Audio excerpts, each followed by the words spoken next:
What's up everyone, how are you all? Today we are back with another blazing Naruto story. What if Naruto has wings bloodline? If you enjoy then please like, share and do comments. And also check the description to original creator of this beautiful creation. Konoha village, considered to be the most powerful ninja country in the fire country. Not only do some of the most talented ninja in the world reside in the village, but another main part of the village's strength came from the clans that resided within it.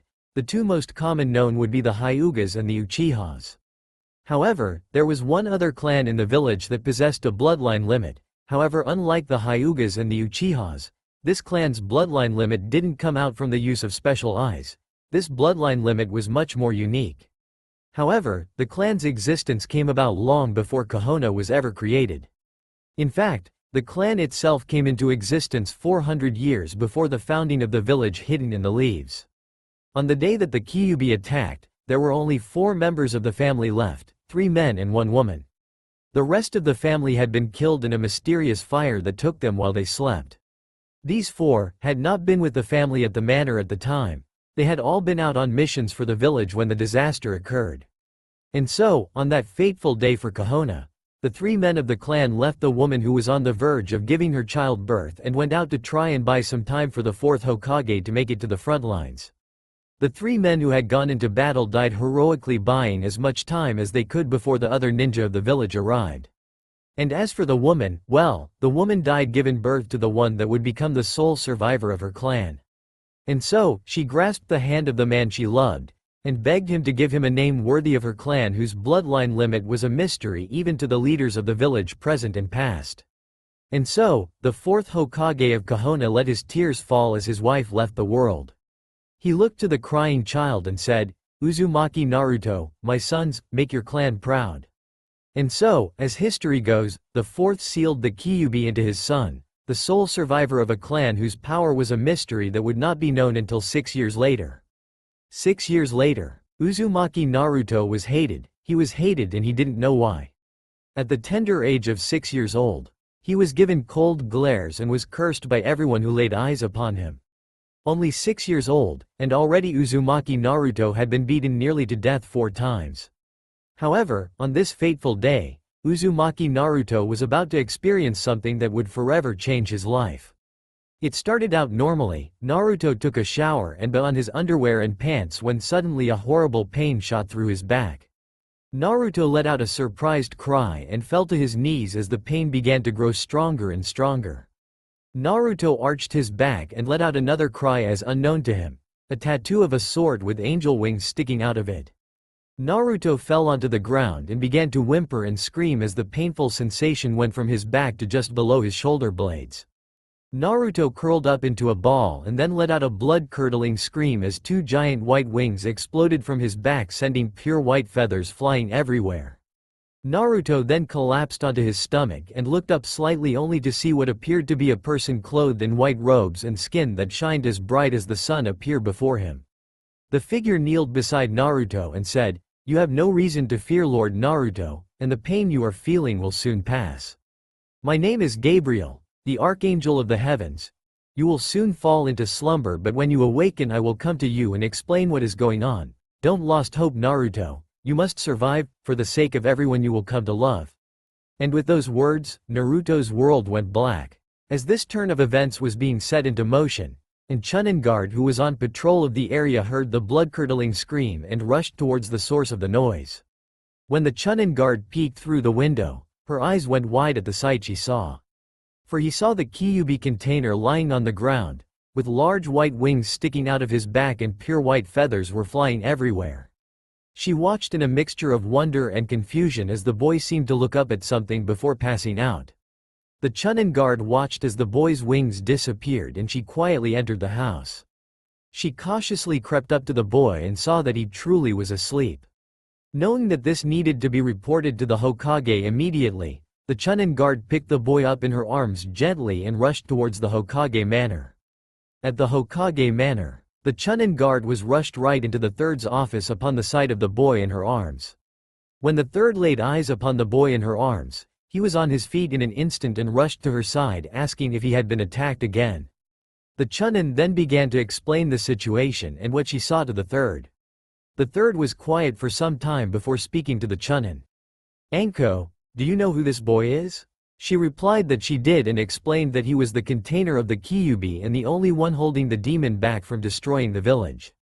The third paced a little bit before turning to the woman again, who was setting the boy down gently in a chair. "Who do you live with, Anko?" the third asked slowly. Anko blinked a few times before replying that she of course lived alone. The third nodded again and began to pace back and forth again. "Anko, would you be willing to let this boy live with you?" he asked, looking up at her with serious eyes. To say that Anko was startled was an understatement. Why was he asking this of her? She began to think and came to the realization that he was asking her to do this in order to keep what she saw a secret. "In doing this, am I going to become the boy's guardian? Or are you simply doing this to cover up what I saw Hokage-sama?" Anko asked, trying to remain polite. The third thought for a moment before speaking. "That is one reason. But the more important reason is that Naruto needs someone to protect him from the villagers who have been blinded by hate, and also because you need someone in your life that can teach you how to love again. I realize that you loved Orochimaru, and I also realize that you have come to hate him because of his betrayal, but I believe that this would be a good move for the both of you. So Anko, will you become the guardian of this boy and accept him into your home? Your pay will of course be raised to help pay for his needs and such things."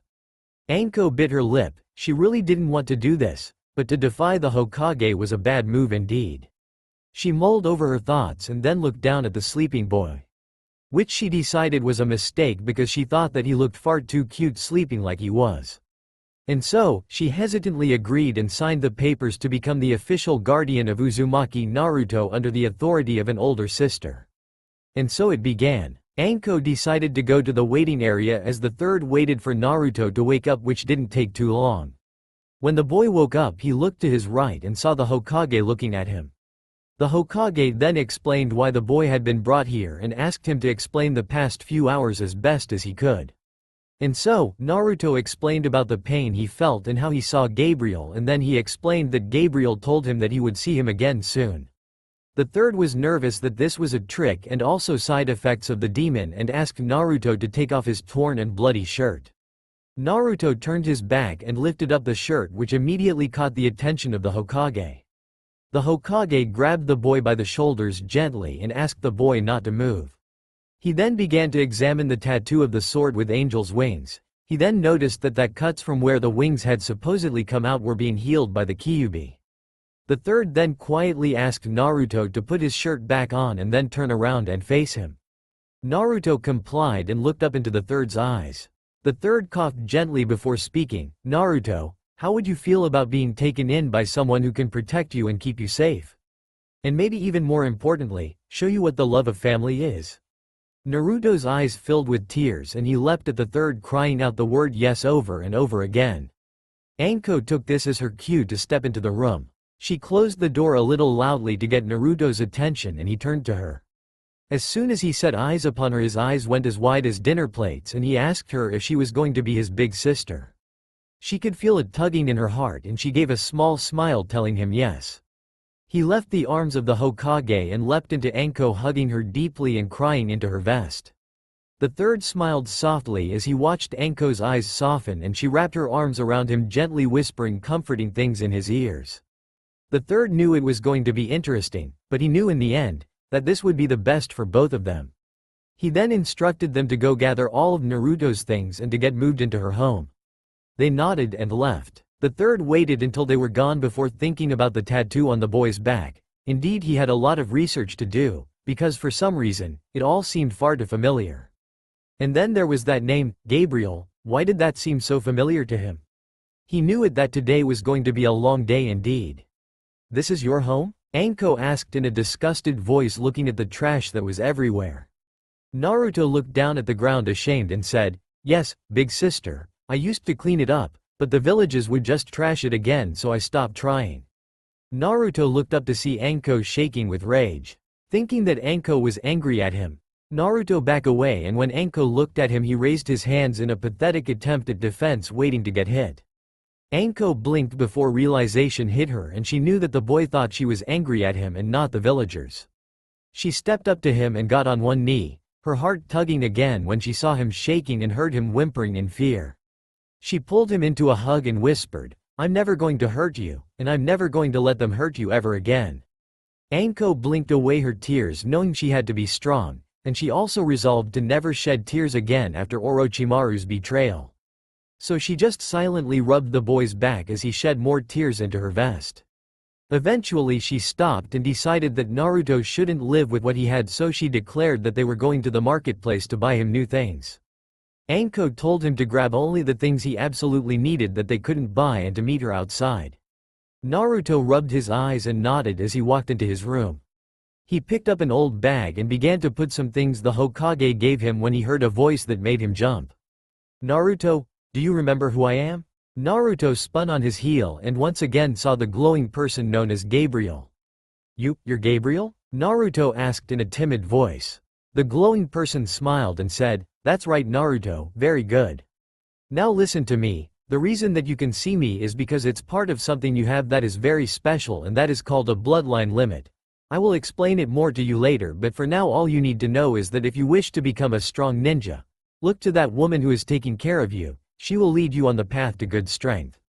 Now get moving, she'll get impatient. I'll talk with you later tonight Naruto." And with that being said, Gabriel disappeared, leaving a very small Naruto slightly confused.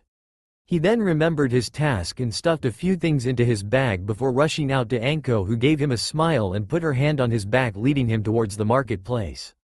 After about 2 hours of shopping and 6 bags full of things later, Anko and Naruto stopped at the Ichiraku ramen stand for some lunch. They sat down and a girl just a little bit older than Naruto came up and asked for their orders. At first Anko thought she was seeing things, but then she noticed that the girl kept looking at Naruto and blushing. The first thing that popped into Anko's mind was that just like her, this girl liked her guys young. After they had finished eating, Anko nudged Naruto in the side with her elbow and told Naruto to introduce himself to her. Naruto didn't understand why, but he decided that he needed to respect his new sister, so he waved at the girl to get her attention. "Do you need something else?" the girl asked sweetly, and Naruto just shook his head before sticking out his hand and saying, "My name's Naruto." "What's yours?" The girl blushed slightly before saying, "My name's Ayame Naruto-kun." Naruto blushed at the addition to his name and then told her he would see her around before running to catch up with a smiling Anko. And so with bags in hand they walked back to Anko's house. When they arrived, Naruto was surprised to see that the house was 2 stories high. He looked up at Anko and said, "Your house is really big, sis." Anko smiled sadly at the boy and told him that another person used to live in this house but that he became a bad person and left the village. To her surprise, the boy hugged her and told him that she was sorry that her friend left. And once again Anko felt her eyes filling up with tears at the kindness of the boy clinging to her leg. It disgusted her that the villagers didn't get to know him better, but she decided that she was going to change all of that. They entered the home and Anko showed him to a room that would become his. She then put the bags down on his bed and showed him around her house. When they arrived in the dojo that was in the back, Naruto looked at Anko with fierce determination in his eyes that almost startled the woman. "What's wrong Naruto-kun?" she asked, and Naruto simply replied that he wanted her to train him to become a strong ninja. She smirked, feeling her fiery spirit rising up, and told him to go put his stuff away and then she would show him some basic things. His eyes lighted up and he then bowed to her before running towards his new room. Anko chuckled to herself, thinking about how much that boy reminded her of herself when she was his age. About 10 minuets later, Naruto came down in some of his new clothes, which included a new pair of sandals, a pair of baggy black shorts, and a fishnet undershirt.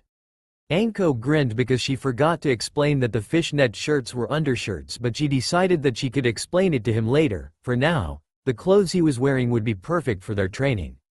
Anko ordered Naruto to sit down and she began to circle him, and she said, "Pay attention Naruto-kun. What I am about to tell you is the basics for all ninja training. The first thing you need to understand is chakra. It is the physical and spiritual energy that you will use for jutsus and the such. However, everyone only has a certain amount of chakra, and if you run out you die. Do you understand so far?" Naruto thought for a few moments before decided he understood and nodded his head. Anko smiled and continued her speech. "In order to use your chakra to its full potential, you will have to learn how to only use the amount of chakra needed for everything you do and not a bit more. But before we start on that, I want to explain a few more things. First of all, most people only have one chakra system, however, you are a special case and you have two. I cannot explain to you at this time why you have a second chakra system, so please don't ask me. One day when you are older I will be able to tell you, but that time has not yet come. The last thing I want to teach you today before we work on chakra controlling is the 4 different forms you need to know to be a ninja. The first one is ninjutsu. The most commonly used of ninja skills, you use ninjutsu by using your chakra as a weapon. The second form is genjutsu. Genjutsu is using your chakra to create illusions that confuse your enemy and leave them vulnerable to attack. The third form is taijutsu, which is hand-to-hand combat skills, something every ninja must have. And finally there is kinjutsu. Kinjutsu is very dangerous because it involves techniques that usually result in the user's death and are only to be used in the most extreme of situations. Do you have a basic understanding for the 4 forms of ninja fighting, Naruto-kun? Naruto seemed to be deep in thought but then nodded his head and told her that he thought he understood most of it. Anko grinned, thinking that this kid was pretty smart for his age. She then declared that he was going to learn chakra training by focusing his chakra into his feet and then walking up the dojo's wall. Anko then spent a good half-hour teaching Naruto how to correctly do all of the hand seals.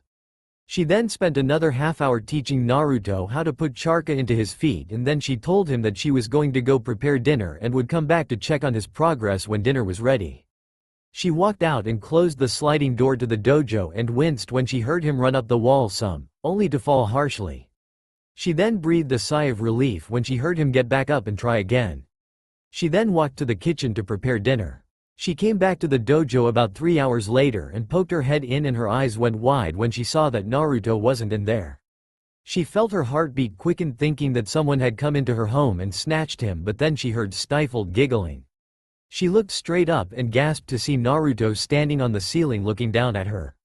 She noticed all the bruises and scrapes on his body, but she was still speechless that Naruto had completed the task so quickly.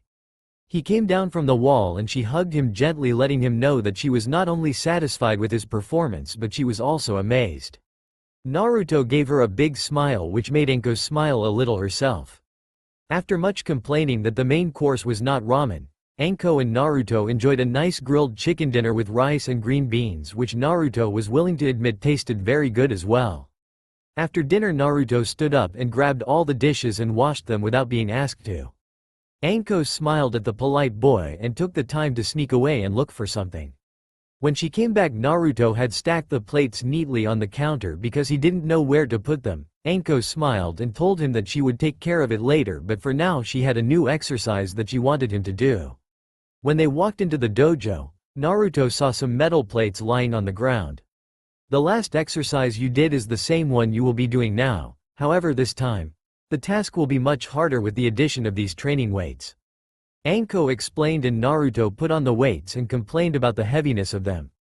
Anko grinned at him and told him she would teach him a jutsu if he completed the task before she called him to bed in 3 hours. She knew that the task would be impossible, but she also knew that if he strived as hard as he could, he would become much stronger and have better chakra control than some modern-day genins had. This time when she heard him try and climb, only to fall, she smiled to herself and went to go put the dishes away and send a letter to the Hokage by her messenger bird. When the time had come for bed, Anko walked back into the room and gasped again when she didn't see Naruto. She looked straight up and saw his grinning face. She watched as his eyes went wide and she gasped as he lost his footing and began to fall. She rushed forward and caught him before he could hit the ground. He had tears in his eyes and told her that he had failed her because he couldn't hold it very well. She simply hugged the boy and told him that he had just done a task that should have been impossible, and she demanded to know how he did it so quickly. He told her it was because he wanted to learn a new jutsu. She smiled at his competitive attitude and told him that for his hard work she would teach him how to do the basic Bunshin no jutsu. And so for the next hour, Anko taught Naruto how to mold chakra into a clone. By the time he had it perfected, he collapsed from chakra exhaustion, and Anko picked the small boy up and took him to his room and placed him in his bed after taking off his sandals. She smiled at him and whispered, "Good night, my dear brother," before turning out the light and walking out of the room. While Naruto slept, Gabriel came to him and entered into his subconscious. Naruto saw Gabriel and ran up to him. Hello Gabriel-san, Naruto said politely as he bowed. Good evening Naruto-kun. Tonight I am going to explain the things I told you about earlier. One thing that Anko-chan didn't tell you is that some very special people have a bloodline limit that is passed down from generation to generation. You are one of those people and your ability is very special indeed. But first I must explain your clan's history. Your clan came into existence about 400 years before Kahona was created. Your ancestor was on the verge of death and cried out for help. He found favor in the eyes of my lord and I was sent down to aid him. From that day on, your family's legacy would continue on with the angels of the Lord. However, about 6 years ago your family was tricked and were killed in their sleep by a horrible man. Only about 4 members of your family survived, including your mother. You other 3 family members were killed during the attack of the Kyubi, and your mother died in giving birth to you. Gabriel paused, letting the information sink in before continuing. And now on to what exactly your bloodline limit is. For one, if you focus your chakra into your back you can summon and retract a pair of large white wings that you can use to fly. And finally, the most important part of your bloodline limit, if you are ever in desperate trouble, anywhere from 1 to 5 angels will come down from the heavens and temporarily merge with your body. This will increase your strength by considerable amounts. However, you will not be able to summon us. We will only be able to come to you in your greatest times of need. However, if you ever need to talk to us, all you have to do is pray to summon us. Now, as to how we are summoned. As you grow in strength, intelligence, and strength of spirit, you will get more and more tattoos that will appear on your back. When you are in trouble we will come down and merge with your body via the tattoos and we will exit the same way. These tattoos are a gateway for us to come and go as we see fit. Do you understand all I have taught you, Naruto-kun? Naruto nodded his head as he continued to digest the information. Tomorrow when you have some free time I will come back and see how your training with Anko-chan is going. And just to let you know, you are going to receive your second tattoo tonight while you sleep. But don't expect it to be easy to get every tattoo. The more you get, the harder they become to obtain. Have a good night Naruto-kun, see you tomorrow. And when it was all said and done, Naruto had a spiral tattoo on his back. When Naruto woke up, Anko had a breakfast of eggs and toast with some bacon on the table. After they had finished eating, Anko told Naruto that she had to go do some patrol work and that she would be back. In the meantime she told Naruto to prefect his weight exercise and to continue to wear the weights while he did 10 push-ups and 10 sit-ups and then ran around the dojo 10 times. She also told him that every time the exercise became too easy that he needed to 10 more of each exercise. Along with anything else that she gave him to do. And so, this kind of training went on for 5 years. Along with the training physically, Anko would send Naruto to the library on treasure hunts to find information to study, which would always eventually lead him to a jutsu scroll. And so when it was all said and done, Anko realized that there was something that Naruto desperately needed to work on, and that was people skills. And so, with the permission of the Hokage, Naruto was enrolled into the Ninja Academy. Anko told Naruto to behave himself and make lots of friends. She then gave him a kiss on the forehead and watched him run into the academy. She turned and saw the mothers of the students glaring at her. She smirked and returned a glare back, fueling it with killer intent that told them not to mess with her brother. And so she went to the Hokage's office, for she had been summoned for an important meeting. When Naruto walked into the classroom, everyone stopped talking and stared at him, making him quite nervous. Iruka cleared his throat and told the class that this was their new student. He then nodded to Naruto, telling him to introduce himself. He took a step forward and said, "My full name is Uzumaki Mitarashi Naruto. Mitarashi adopted me and is my adoptive sister. I am 12 years old and have been going through her training since I was 6 years old. So that is why I am in a graduating class for my first year. I like training and getting stronger, and I also have a special bloodline limit. However, that is information that I don't give to very main people." Naruto looked at Iruka to let him know that he was finished, and Iruka was impressed. "Okay Naruto, please take the available seat in the top corner by those two. Their names are Shikamaru and Choji." Naruto nodded and walked up the steps and shook both of their hands. He then sat down and smiled.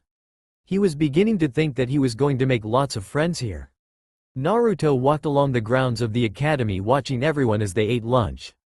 He soon spotted Shikamaru and Choji sitting at a table with 3 other guys. He walked over and asked if he could sit with them. Shikamaru told him it was okay, and so he sat down. So, I already know about Shikamaru and Choji, but I was hoping to learn a little bit more about my classmates. Naruto said, watching the other boys curiously. Well, I'll start since no one else seems eager. My name is Inuzuka Kiba and my best friend is my dog Akamaru. My clan specializes in using dogs with their ninjutsu. Kiba said as the next boy went straight into his short speech. My name is Aburame Shino. My clan specializes in using bugs with their ninjutsu and it's nice to meet you. When Shino was done, the third boy spoke up. My name is Uchiha Sasuke. I am the sole survivor of my clan and as you hold the power of a bloodline limit which I hope to have activated soon. My goal is to become powerful enough to kill a certain man. Naruto scowled at the boy's attitude, seeing as how he was in the same boat but wasn't power hungry to kill the man. Naruto then stated that it was nice to meet them all and that he looked forward to being their friends, but he wanted to go and meet the girls. The guys all groaned but decided that Naruto needed to learn from himself what the girls were like. Naruto noticed a table where 3 girls were sitting and talking to each other, and so he walked over. 2 of the girls, a pink-haired one and a blonde-haired one, looked up at him and asked him what he wanted. The other girl, who had blue hair and white eyes, just looked at the ground and didn't speak. Naruto gave a soft smile and said that he just wanted to get to know the people in the academy and make some friends. The girls eyed each other before inviting him to sit. Naruto waited for them to tell him about themselves. He watched as the blonde decided to start. My name is Yamanaka Ino. I like Sasuke-kun and I love to work with my parents at their flower shop. After the blonde was finished, the pink-haired girl spoke up and said, my name is Haruno Sakura. I also like Sasuke-kun and am Ino's friend and rival in every way. Naruto then looked to the blue-haired girl and waited for her to speak. My name is Hyuga. Hi, Hinata. My family has a bloodline limit like yours? Naruto then smiled and shook their hands and told them that it was nice to meet them and that he looked forward to being their friends as well. The girls watched him walk away and decided that he was a very nice person and that they would look forward to being his friend as well. Before Naruto could go and meet more people, the bell rang and it was time to head back to class. Naruto finished the sandwich Anko had made him and walked back into the building. When they all sat down, Iruka announced that today was a sparring day and that the fighting would begin once they all got to the training grounds. So one by one, everyone stepped outside and the first match was called for. Uchiha Sasuke vs Uzumaki Mitarashi Naruto. Silently both kids walked out to the ring and got into their fighting stances. Naruto nodded to Sasuke and said, don't hold back, because I'm not going to, and I hope that there will be no hard feelings amongst us no matter who wins. To which Sasuke smirked and agreed, feeling fully confident that Naruto wouldn't be able to touch him. As Iruka waved his hand and yelled out to begin, Naruto lowered both his hands and let them dangle by his sides. Sasuke growled and rushed forward and reached out to punch the boy. When Sasuke's fist connected with Naruto, something strange happened. Sasuke let out a surprised cry of pain as a cut appeared on his left arm. Sasuke tried and tried again to hit the boy, but it only resulted in more cuts. Sasuke finally jumped back, panting and cursing under his breath, unable to discover what was going on. The rest of the crowd just stood there in awe. The whole time Naruto had moved to a far corner of the ring, but Sasuke just proceeded to punch and kick at nothing but air. Naruto simply walked up to the boy and began to give small cuts all over Sasuke's body every time he hit the air. Iruka, on the other hand, was standing there with his jaw hanging out. Naruto was performing what looked to be a Chunan-level genjutsu and he wasn't even going to break a sweat, defeating who was looking like he would become the Rookie of the Year. Iruka realized this wouldn't have worked long on most ninjas, but he also realized that he had not yet done a lesson on genjutsu, so Sasuke didn't know what was going on. Sasuke finally had enough and preformed Gukakyu no Jutsu, which had enough power to defuse the genjutsu, but it also left Sasuke very drained of chakra and thus very tired. Naruto slid behind Sasuke and held a kunai to his throat, demanding him to surrender. Sasuke whispered out his surrender and Naruto drew back the kunai and walked back to the class as if nothing had happened. Sasuke growled at the fact that he had been humiliated and everyone else just gaped at the level of skill Naruto already had. The rest of the battles ended with Ino defeating Hinata, Shino defeating Choji, Shikamaru defeating Sakura, and Kiba defeating some no-name with no skill. At the end of the day, Anko was waiting for Naruto to come out of the academy, and she watched, one by one, as the students walked out and left until no one came out. Anko got nervous and walked into the academy and walked towards Naruto's classroom to find out where he was and if he was okay. When she stopped at the door, she saw Iruka talking with Naruto and thought he had gotten into trouble. She opened the door and sent Naruto a glare that said if he had gotten into trouble she was going to kill him. Iruka realized the situation and simply explained that Naruto had defeated Sasuke without any effort at all and was amazed at Naruto's skill. Anko stuck out her tongue a little bit and said that she had worked Naruto very hard to get where he was at today. The conversation ended with Iruka telling Anko that she should be proud of Naruto and Anko walking out to head towards home. "How was your meeting with the Hokage and your day today, sis?" Naruto asked, looking up at the older woman. She smiled at him and told him that she was going to be receiving training from a very special man for the next week or so to prepare her to take the exam to become a Chunan. Naruto hugged his sis and exclaimed that she was the coolest and that she could do it no sweat. Anko laughed, a carefree laugh she could only let out when around Naruto. She rubbed his head and she declared that the special person was going to be joining them for dinner tonight. Naruto smiled at Anko, and when they arrived at the house he went to the dojo to do his training. Anko smiled at him and went off to the kitchen to prepare a nice dinner. When Naruto opened up the dojo door, he jumped at the sight of Gabriel leaning against the wall. "Hello Naruto-kun, please close the door behind you." Naruto complied and then walked up to Gabriel, looking at him with curious eyes because he hadn't known that Gabriel was going to show up today. "Tell me Naruto-kun, how many tattoos do you have?" Gabriel asked, smiling at the boy. Naruto thought for a moment before answering, 9 tattoos, Gabriel-sensei. Gabriel stopped leaning against the wall and looked straight into Naruto's eyes. "I have brought 2 things for you today, Naruto-kun, and you must take care of these things, for they have been in your family for many years and were always worn by the leader of the clan." Gabriel snapped his fingers and a large golden box appeared at their feet. Gabriel opened up the box and commanded Naruto to turn around. Naruto complied and waited patiently as he heard Gabriel pull something out of the box. Naruto's muscles tensed as he felt Gabriel come up behind him. Gabriel instructed Naruto to take off the weights he was wearing. Naruto did so quietly and almost jumped when Gabriel took his arm and slid it through cloth. Gabriel did the same to his other arm and draped the mysterious cloth over Naruto's shoulders. Naruto could tell that it was a kimono by the length that hid his ankles, but he dared not look until Gabriel told him it was okay. Gabriel then stepped around to face Naruto and silently tied the kimono across Naruto's waist. He then stepped back behind Naruto and picked up the last object and told Naruto to turn, and to go down on one knee. Naruto did as he was told and looked up to see Gabriel holding what appeared to be a golden handle to a sword with no blade. "Uzumaki Naruto, the kimono you are now wearing was made by the angels in heaven for your clan. It never gets dirty, it cannot be destroyed, it is made out of a material softer than any on this planet, and that it had the unique ability to become any weight the user wished it to become just by thinking about it. This sword, I gave to the first leader of your clan, and proceeded to hand it down to every leader since, and today, I hand it to you. Uzumaki Naruto, you are the last of your kind.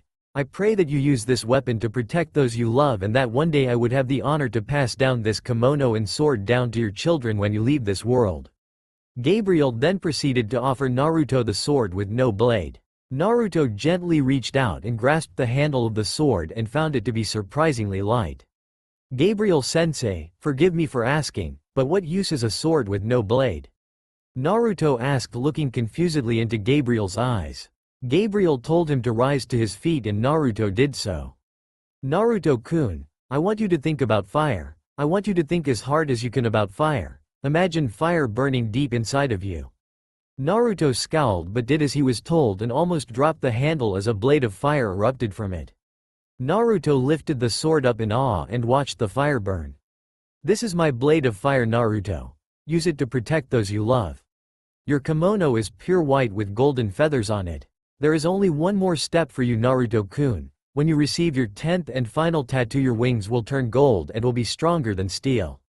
Now go, Naruto, and remember I along with all my friends are only a prayer away, and also, to deactivate the fire, just think about extinguishing it in your mind." With that, Naruto practiced activating and deactivating his sword before running out to show Anko. When he got into the kitchen, Anko turned and looked at him with wide eyes. Naruto explained all that had happened between himself and Gabriel today. He had told her about Gabriel a long time ago, and that he was now officially a warrior ninja for his clan. Anko hugged Naruto and saw the sword in his hands and blinked. Naruto looked down at the sword and grinned at Anko before saying, "Watch this, sis." Naruto thought about fire and heard Anko let out a small gasp as the blade of fire burst into life. As Anko finished preparing dinner, Naruto explained all the things that made the kimono special. Anko listened happily as her little brother explained all about it and was slightly startled when she heard a knock at the door. She looked up at the clock and her eyes widened when she though, "Oh my god, he's early." Guess who? He. Anko asked Naruto to answer the door for her and told him that it was their guest and to be respectful. Naruto opened up the door and saw a man with silver hair, an Anbu mask covering his mouth and nose, and saw that his headband covered one eye. The man looked down at Naruto and said, I'm looking for Mitarashi Anko's home. Do I have the wrong address?" Naruto smiled at the man and said, "Nope, I'm Uzumaki Mitarashi Naruto, Anko is my big sister." The man looked at the boy and though, the Kyubi container, interesting, and what's with the kimono and the bladeless sword? Naruto smiled at the man and showed him into the living room where he told the man to sit. "So what's your name?" Naruto asked, wanting to know more about the man that was going to be teaching his sister. "My name is Hitaki Kakashi, and I'm going to be the one training your sister to become a strong Chunan." Naruto eyed the man wearily before smiling again, deciding that he liked the man in front of him. Anko then stepped into the room and bowed to Kakashi slightly and blushed a bit as she told them that dinner was ready. Kakashi thought that Anko wasn't going to be blushing at him after he was done training her, and so, all three of them walked to the dinner table. When they all sat down, Naruto asked if he could pray. Hitaki looked slightly surprised that a ninja trainee would believe in God, and Anko smiled and told him that it was fine. Naruto said his prayer and then Anko and Kakashi said, "Amen," to be respectful. Kakashi quietly removed his mask and noticed that Naruto and Anko were staring at him. "Is something on my face?" Kakashi asked while watching the two curiously. Naruto was thinking that Kakashi was a good-looking guy and didn't understand why he covered his face with a mask. Anko was thinking more along the lines of how gorgeous the man in front of her was. The two quickly shook their heads and proceeded to go about eating the nice dinner of fish, rice, and corn. After dinner, Anko told Naruto that he was free to go do whatever he wanted so that she could talk to Kakashi about their training. Naruto declared that he was going out to the library and Anko called out for him to be home by 9 p.m. Naruto walked out of the house and found a place on the kimono where his sword was meant to be placed. He clasped the handle into the clip on the side of the kimono's belt on his left side and he walked down the street towards the library. He noticed the cold glares that villagers were giving him, but he just shrugged it off and continued along the path towards the library. When he passed by the bar, he heard a slurred voice command for him to stop. He just kept walking but was stopped when the source of the voice appeared in front of him. "Hey you little demon, I was talking to you. You should show respect to your elders." Naruto held down a growl and told that man that he was drunk and that he should go sleep it off so that he would feel better. Naruto meant no ill feeling towards the man from the comment, but the drunken man took it as an insult and drove his fist forward to punch the boy. Naruto caught the man's fist in his hand and held it tightly. The man continued to struggle and brought his other hand into a fist and tried to punch Naruto in the kidney. Naruto reached out with his other hand and caught the punch, grasping the man's other fist as well.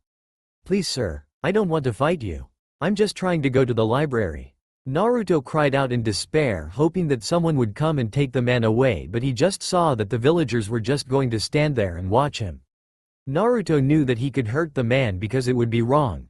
Naruto let the man's hands go and let the man beat him up. By the time it was over, Naruto got to his feet a bloody mess and watched the man walk away satisfied. The others murmured how the demon didn't even try to fight back and began to wonder if this boy was even a demon at all. Naruto decided that he couldn't go to the library looking like this, so he limped back to his home. When he stepped into the house, Anko gasped and ran to him and Kakashi just looked at the boy wondering what happened. He stood to his feet and walked up to them.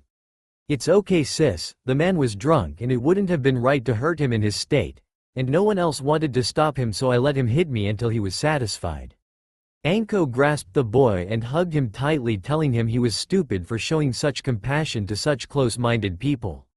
Does this happen often? Kakashi asked, and Anko replied that it happened every once in a while but not often. Kakashi's only visible eye showed deep sadness at the thought of this young man being beaten this bad at an earlier age. Naruto excused himself to his room and Anko watched him go worriedly. Kakashi walked up to Anko and whispered, "Does he know about the Kyubi yet?" She looked at him and nodded, telling him that she told him on his 11th birthday when a village threw a bottle which cut his head when it hit. Naruto asked why the wound healed so quickly, and I decided that it was time he knew. Kakashi asked how he reacted and Anko explained that he cried for a while, but realized that he held the burden in order to protect the village and he did so with honor. Kakashi then told Anko to go and check on him and that training would begin tomorrow at 7 o'clock sharp and that she shouldn't be late. Kakashi then excused himself and Anko locked the door behind him before heading to Naruto's room. When she opened the door she gasped as she watched golden feathers floating everywhere in the room. She looked to Naruto and saw that his wings had turned a shining gold instead of being white. She looked at his back and saw a 10th tattoo on his back and she knew that the process was complete. She walked through the feathers to Naruto and hugged him gently. Naruto hugged her back and told her that his compassion for that man activated the last tattoo. She nodded quietly and they just sat there hugging each other until they both fell asleep. Anko woke up and looked at the clock, seeing that it was 6:30 a.m. She kissed Naruto's forehead before placing him gently in his bed and setting his alarm for 8 o'clock a.m. so he could get up like he normally did. She then went to her room to take a quick shower and got dressed. She left the home and arrived at the training site with 2 minutes to spare. Needless to say, she ended up waiting for 2 hours before he finally arrived. About 4 months later, Anko had been promoted by unanimous decision to become a Chunan of the Leaf. On this very day, Anko was to begin her duties as a Chunan and Naruto was going to take the genin test. Anko walked Naruto to school and gave him a kiss on his forehead before wishing him luck and disappearing in a whirlwind of leaves. Naruto entered the classroom full of confidence and sat down with his friends. One by one the students were called into the back room and one by one they left. Finally, at the end of the list, Naruto was called in. He smiled at Iruka before bowing.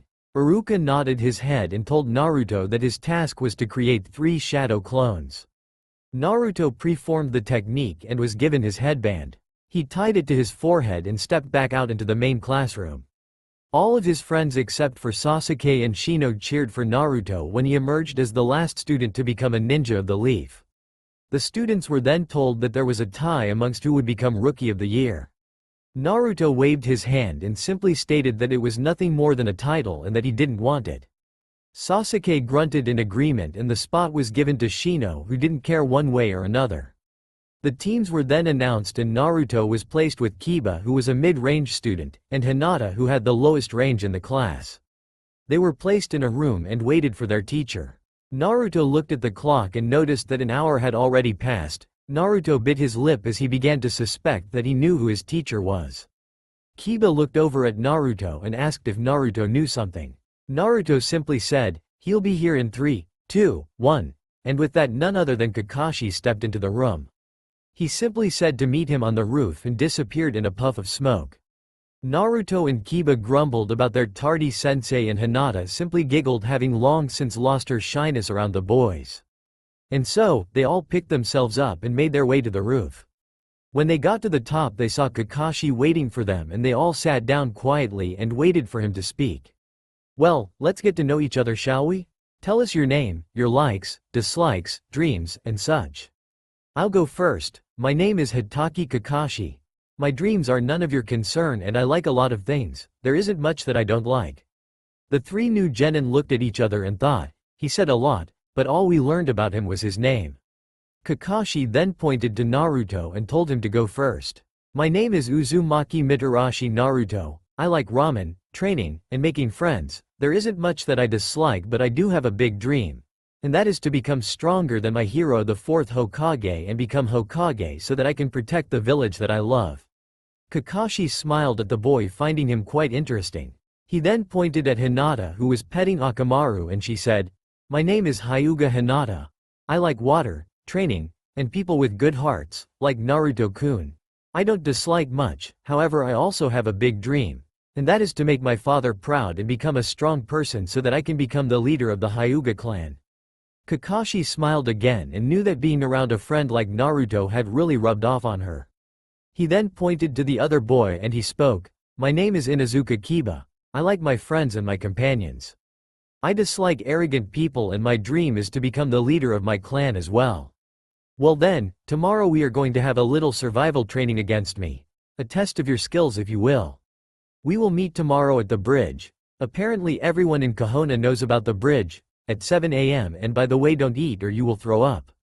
And finally, this test has a 66% rate of failure, so you had better be at your best tomorrow." With that, Kakashi disappeared in a puff of smoke and the team decided to go to the Ichiraku ramen stand for lunch. Ayame and Naruto had become close friends since that day they had met 6 years ago, and Ayame had a big smile upon her face when she saw the headband on Naruto's forehead. She rushed out from behind the counter, hugged him, squealing that he did it, he had become a ninja. He hugged her back and blushed when she placed a kiss on his cheek and told him it was his reward for all his hard work. Kiba and Hinata laughed at Naruto's embarrassment as they all sat down and ate. When Naruto left the ramen stand, he went back to his home and went into his bedroom. He pulled out a box which contained scrolls of various shapes and sizes. He pulled one out and began to work on a new jutsu that he had come up with. He got so involved with his work that he did not notice when Anko came into his room and walked up to his bed. She wrapped her arms around him and felt him go rigid. She smirked and said, "How did you become a genin when you don't even realize when someone has come into your room?" Her smirk dropped into a smile when she felt Naruto tap his pencil on her side right where her kidney was. "That's my brother." She smiled as she pulled him into a bigger hug out of congratulations. Naruto smiled at Anko and decided that life truly was good, little did he know what was in store for him tomorrow. Naruto woke up bright and early and hopped into the shower. He chose to take a cold shower to wake himself up, and when he was done he used a small fire jutsu to dry himself off without the use of a towel. He put on a pair of hazy gray shorts and put on one of his fishnet undershirts. He then quietly wrapped the pure white and golden kimono around his body, tying it down firmly. He picked up his headband and looked at it before getting an idea. He closed his eyes and called out to Gabriel. He felt a presence fill the room, but when he opened his eyes he saw an angel that looked nothing like Gabriel. "Who are you?" Naruto asked in a confused voice as the angel bowed to him. "My name is Tobias, I am second in command to Gabriel and I'm your guardian angel. All that simply means is that in your times of great need, I will be the first to aid you, for it is my job to constantly watch you." Naruto gave a respect bow to the angel and asked him a simple question. "Do you think that I could get some of the material that made my kimono to create my headband with?" The angel named Tobias smiled before reaching into his kimono's pocket and pulling out a medium-sized piece of the cloth, handing it to him. Naruto just stood there, mouth open, amazed that Tobias just happened to have the right piece of cloth on him at the time. "It was no problem at all, Naruto-sama. I am here to help you, and as such I know your every want and need. Now I will take my leave, Naruto-sama, but don't ever lose heart, I'm always watching out for you." And with that the angel disappeared. Naruto grinned, deciding that he liked his guardian angel, although he felt uncomfortable with the title Naruto-sama, but he would deal with that later. For now he attached the metal plate with Kahona's symbol on it to the white cloth and placed it around his forehead. He then ran to the kitchen and had some cereal when his eyes came upon a note on the table. He picked it up and saw that it said, "Dearest Naruto, if you pass Kakashi-sensei's test, then I'll teach you something very special tonight. Your big sister, Anko." Naruto smiled big and then put the cereal and milk away before grabbing his kunai pouch and strapping it to his belt on the right side and his sword in the left clip, walking out the door and making sure to lock it up. As he walked down the street he decided to add 15 pounds to his kimono, putting it at the weight of 115 pounds, which was already much more than he weighed. He wanted to groan as he had to force his feet into steps to keep them from dragging. He hated the weight, but he knew that it was making him stronger and faster. And so he arrived at the bridge a half hour early, only to find Kiba and Hinata already there, and it appeared that they were far too close for normal contact. Naruto immediately hid his chakra presence and dove into the bushes to watch them. He saw Kiba whisper something to Hinata which made her blush, and then he gently took her chin in his hand and kissed her. It took Hinata a moment, but she slowly closed her eyes and began to kiss back. Naruto turned away knowing that they deserved their private time on, so he sat there and pulled the scroll he had been working on out of his pocket along with his pencil and began to work some more. Naruto looked soon decided that he had waited long enough, and so he crawled out of the bushes and brushed himself up before walking up on the bridge. He smiled at Kiba and Hinata who were holding onto each other, and Kiba just smiled back. Naruto had known since they had met that Kiba had a crush on Hinata, and he was glad that both of his friends were in love with each other. And so he sat down next to them not needing to say a word. And so, Hinata and Kiba fell asleep in each other's arms, and Naruto continued to work on his scroll until Kakashi showed up an hour later. Kakashi gave a "yo," and Naruto nudged Kiba who gently woke up Hinata. "You're late, sensei, tardiness is not a good virtue," Naruto said simply as he struggled to get back up on his feet. Kakashi noticed this but chose to keep it to himself. He also chose to let Naruto's comment slide by giving the excuse that he got lost on the road of life. Naruto and Kiba simply rolled their eyes and Hinata giggled. As Kiba and Hinata stood to their feet, their stomachs growled, showing that they were already hungry. When Kakashi looked at Naruto, he could see in his eyes that Naruto defied his orders and ate breakfast. Without a word, Kakashi rushed the genin and gave him a powerful punch to the stomach which put Naruto on his knees, throwing his breakfast up on the bridge's surface.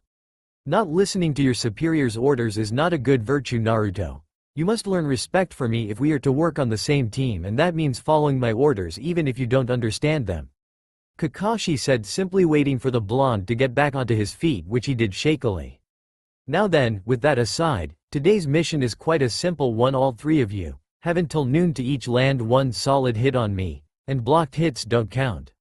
It has to be full contact, and I would suggest that you aim to kill if you even want to come close. It is now 9 a.m. You have 3 hours to each land a hit on me. If you do not manage to land a hit on me, then you will go without lunch and you will be sent back to the academy in disgrace. Ready? 3, 2, 1, begin," Kakashi shouted out, and all three genin leapt away to find a good hiding spot. Kakashi scanned the area with his eyes and discovered to his satisfaction that all three genin were very well hidden. Now it was only a matter of one of them gaining the courage to attack. Suddenly, Naruto leapt down from a tree and unsheathed his sword. Kakashi's visible eye widened some with amusement as he said in a sing-song voice, "A sword without a blade is almost as useless as you are, Naruto-kun." Naruto let out a low grumble and let the fire burn inside of him as the sword's blade of fire burst to life. Kakashi's eye now widened in a show of shock when he felt the killer intent radiating from Naruto. "Don't call me useless," Naruto let out in a soft voice as he rushed towards Kakashi, grasping the sword's handle with both hands and swinging it like a heavy blade. Kakashi simply dodged the attacks with the greatest of ease and said, "The fire blade makes no difference, Naruto-kun, it's too heavy, and yet again, the sword continues to prove its uselessness the same as you." Kakashi knew it seemed cruel to say these words to the boy, but he was trying to make the boy angry enough to show him his secret bloodline limit, which he knew nothing about. Naruto let out another angry roar as he sliced at Kakashi's head. Kakashi simply ducked to avoid the hit, but his eyes widened in shock as Naruto turned the blade with one hand and brought it sweeping back, cutting through him completely. Naruto was shocked that he had hit his teacher so easily, but was even more surprised when his sensei disappeared in a puff of smoke. He began to look around frantically in every direction trying to find his sensei when a thought hit him. Below was the only thing he could get out before a hand burst from the ground and dragged him down to his neck in the soil. It was a nice trick, Naruto, trying to make the blade seem heavier than it was to catch me off guard, but your sword handling skills are poor and in serious need of work. However, I am impressed that you managed to destroy my clone. However, you had better figure out how to get out of the ground if you want another chance to hit me." With that being said, Kakashi pulled out an orange book and walked away, leaving a muttering Naruto to his own devices. When Hinata was sure that Kakashi was gone, she rushed out to Naruto and offered to help him out of the hole. Naruto accepted and simply stated, "He thinks he's so smart and so good. Little did he know I was weighed down. But next time I will get a good hit on him. With that being said, Naruto picked up his sword and placed it on its clip before looking at a very worried Hinata. Naruto, I am going to need your help if I'm going to hit him. I have nowhere near your skill and I can't hit him on my own. Will you help me? Naruto thought for a moment before saying, we need to find Kiba, now. Follow me. With that, Naruto entered the bushes with Hinata close on his trail trying to find their other teammate. Unfortunately for them, Kiba and already rushed out and challenged Kakashi to a great battle. Ugh, only the weak speak loudly. Must you be so loud, Kiba? Kakashi asked lazily as he continued to read the little orange book in his right hand. Kiba and Akamaru both let out a low growl as they charged at Kakashi. Kakashi just continued to chuckle at his little book as he used one hand to dodge all of Kiba's and Akamaru's attacks. When Kakashi had had enough, he put his hands in the sign of the tiger and screamed out, Konoha's most sacred technique. The 1,000 years of pain. And with that, Kakashi stuck his fingers up Kiba's butt and launched him into the air. Akamaru whimpered and ran up to his master. Kakashi began to walk towards his student, but his eye widened in surprise as Kunai came out of nowhere and stabbed Kiba right in his leg. Kiba let out a scream of pain and Kakashi looked up to see what appeared to be a grass ninja sitting in the tree twirling another kunai with his right index finger. Kakashi stooped and realized that something wasn't right. He looked at Kiba and immediately noticed that Akamaru was nowhere to be seen. His eye drooped again as he yelled out, release, which dispelled the genjutsu only to find that Kiba and Akamaru were gone. Kakashi smiled under his mask and thought, Naruto, what a guy. Kiba was pissed, and he was letting Hinata and Naruto know it. Hinata chose to defuse the situation by giving Kiba a small kiss on the lips which immediately calmed him down. Alright, listen up, Hinata brought this to my attention. Alone, none of us have the skill to hit him. However, if they all worked together, they could get him by surprise. Naruto then brought out a scroll he had copied from the library and showed them how to burrow underground using their chakra. He explained that their plan was for the two of them to keep underground and get right below Kakashi, then Naruto would take off his weights and keep Kakashi busy by surprising him with a speedy attack. The two were to wait for an opening in Kakashi's defenses which would be seen by Hinata's eyes and then they would burst from the ground. They would all then use the element of surprise to each land a hit on him at the same time. Kiba and Hinata agreed and began the jutsu which burrowed them under the ground. Naruto then jumped out from their hiding spot and dispelled the weights on his kimono. Get ready to lose, Kakashi-sensei. Kakashi was about to respond, but could only widen his eye as Naruto rushed him with a speed that Kakashi was certain that he didn't have before. Naruto began his attack right as Hinata and Kiba got into position. Hinata activated her Byakugan and watched for a lapse in Kakashi's defense. And so as the fight raged on, Kakashi let one hand slide down a little which left his upper body vulnerable. Hinata yelled out, now, and Kakashi looked at the ground shocked as Hinata and Kiba burst from the ground. Hinata aimed for Kakashi's stomach, Kiba aimed for Kakashi's chest, and Naruto aimed for Kakashi's chin. All three fists connect at once and sent the Chunan flying towards a tree. Kakashi did a flip in the air and pumped chakra into his feet which made him stick to the tree. Kakashi smiled at the three exhausted genin in front of him and said with a happy voice, you all pass. Not only did you realize that the point of the exercise was teamwork, but you also came up with and executed a surprise attack that even caught me off guard. In celebration, I am going to take you all to the Ichiraku ramen stand for lunch. But before that, there is something important I have to tell you about being a ninja. Those who abandon their missions are trash, but those who abandon their teammates are lower than trash. I hope that none of you ever forget that lesson. The three looked at him and nodded in respect before heading out to the Ichiraku ramen stand. When they arrived, Ayame ran up to Naruto and gave her usual greeting now of a kiss on the cheek. Naruto blushed and said, good afternoon, Ayame-kun. She then gave him another quick hug before running back behind the counter and taking their orders. Kakashi glanced at the girl and knew that she had a crush on the young blonde. He smiled at Naruto and knew that it didn't go unnoticed by the boy. When Ayame walked away, Naruto turned to the Kakashi and asked, what are you smiling at me for, Kakashi-sensei? Kakashi just simply smiled and said something along the lines of him being dense. Kiba let out a hearty laugh with Akamaru and Hinata giggled in agreement. Naruto scowled because he didn't get what they meant. And so they ate their food in a comfortable silence. When they were done, Kakashi told them that they were to meet at the bridge for their first official mission as genins of the leaf. And with that, Kakashi paid the bill and disappeared in a puff of smoke. Soon after Kakashi left, Kiba and Hinata excused themselves to go for a walk, leaving Naruto and Ayame alone in the restaurant. "Where's your father, Ayame-chan?"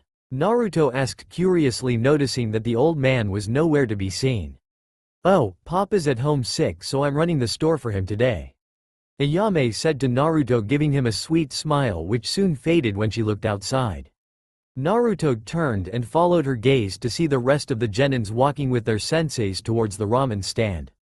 That counted 8 people to serve and only one Ayame. She groaned, knowing that this was going to be a long day, when she turned her head only to watch Naruto jump over the counter. "Naruto-kun, what are you doing?"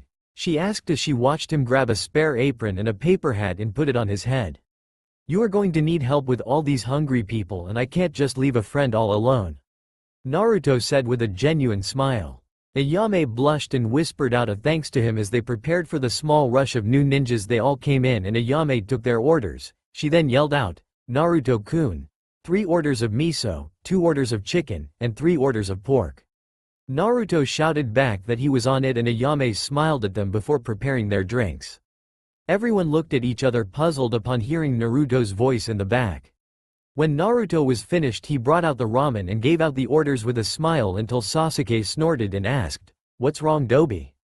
Couldn't hack it as a ninja, so you became a ramen chef?" Naruto just simply smiled at Sasuke and said, "Only the weak speak out so loudly, Sasuke. Must you speak so loud?" Sasuke shut his mouth quickly and everyone laughed, even Ayame, who was giggling. When everyone was done, they paid their tabs and left Ayame and Naruto alone again. They both worked quickly to pick up the dishes and went into the back to clean them. About halfway through the dish washing, Ayame slipped on some water and let out a surprised yelp. Naruto rushed forward and caught Ayame, only to slip on the water himself and land on his back with Ayame on top of him. Naruto looked up into Ayame's eyes and suddenly felt a feeling tugging at his heart. He blushed and Ayame looked down to see the position they were in. She blushed as well and picked herself up, and Naruto did the same.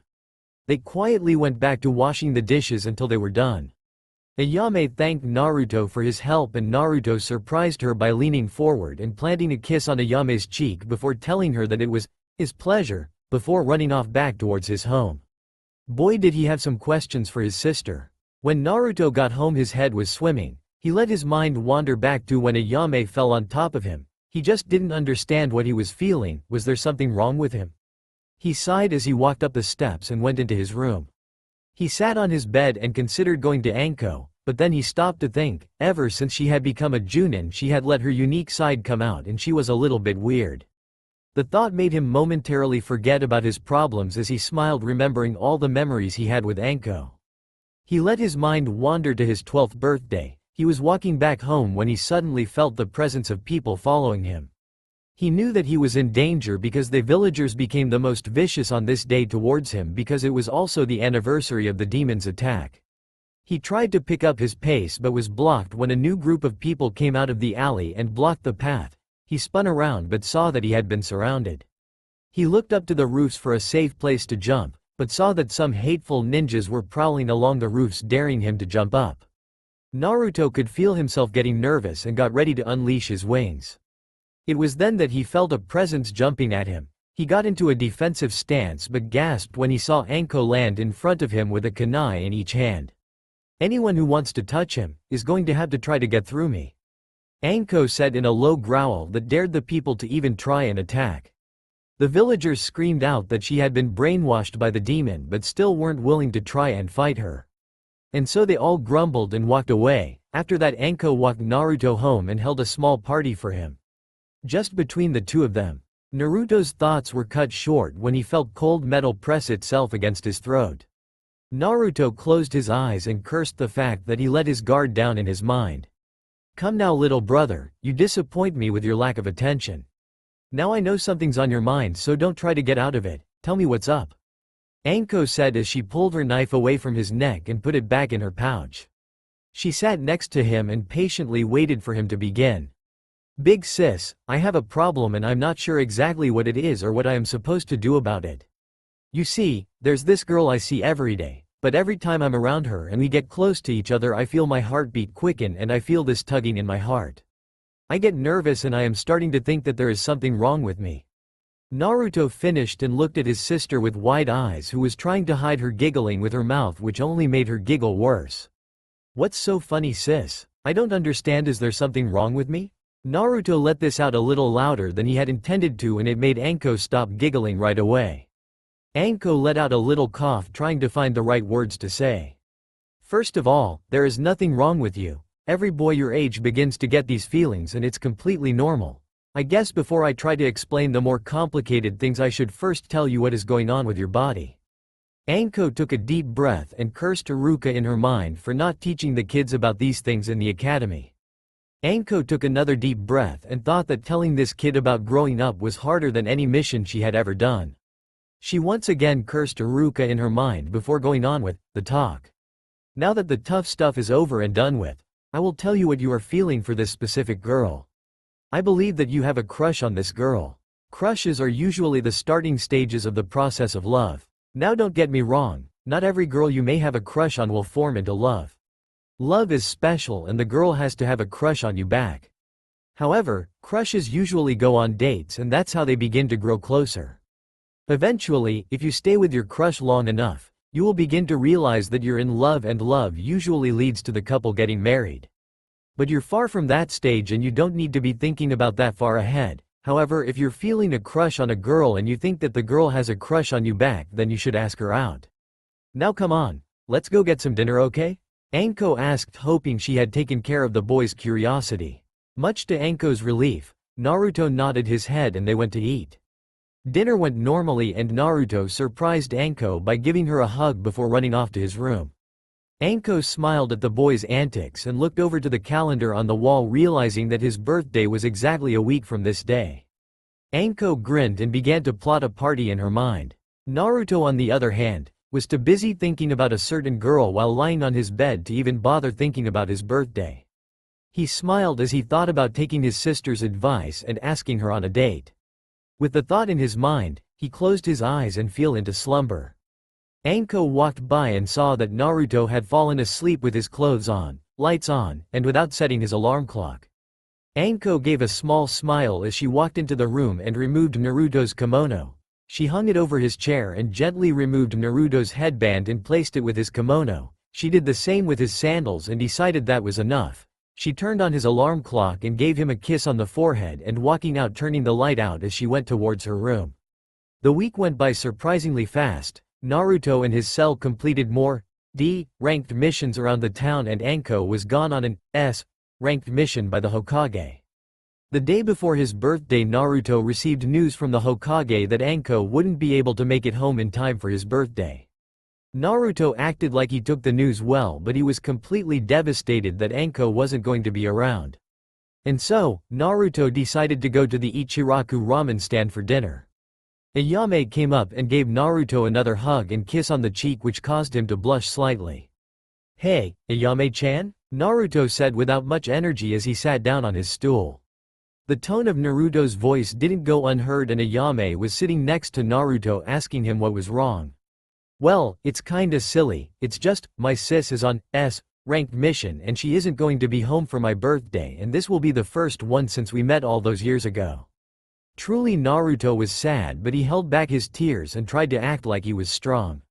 Ayame reached out and gently hugged Naruto before leaning towards his ear and whispering to him, "I will see if daddy will let me hold your birthday party at my house."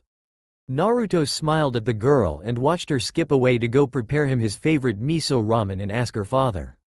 When she brought the ramen back out to him, she winked and told him to be at her house at 3 p.m. and not to be late. She then winked and went back into the back to prepare more ramen to help satisfy Naruto's hunger. When Naruto was finished, he put his money on the table and called out to Ayame. Hearing his voice, Ayame came out and asked, "What's up, Naruto-kun?" Naruto looked at her and felt himself begin to panic. He had planned to ask her out after the birthday party, but now fear was starting to set in and before he knew it, words were coming out of his mouth. I just wanted to say thanks for deciding to throw me a last-minute party and that he truly was thankful." Naruto then looked at the ground ashamed of himself and left the stand, leaving a confused Ayame behind, for truly she thought that maybe, just maybe, the boy she had a crush on was going to ask her out, but it seemed that it wasn't meant to be. And so she sighed and went back to work. When Naruto stepped inside of his house, he closed the door and banged the back of his head against it hard.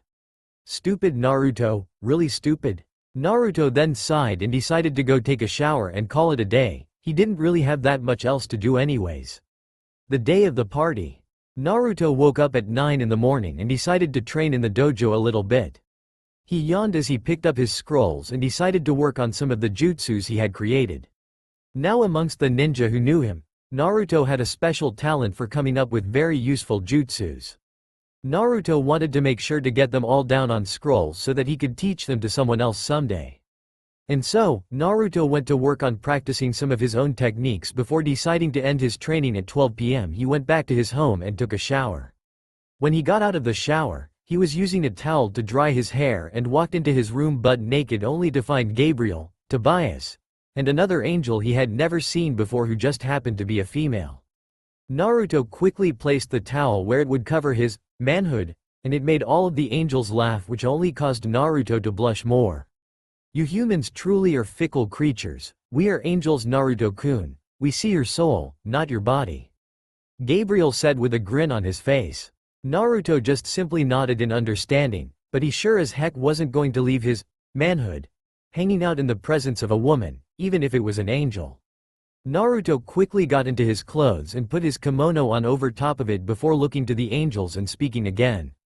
"So, first of all, to what do I owe this pleasure, Gabriel and Tobias, and second of all, who is your lady friend?"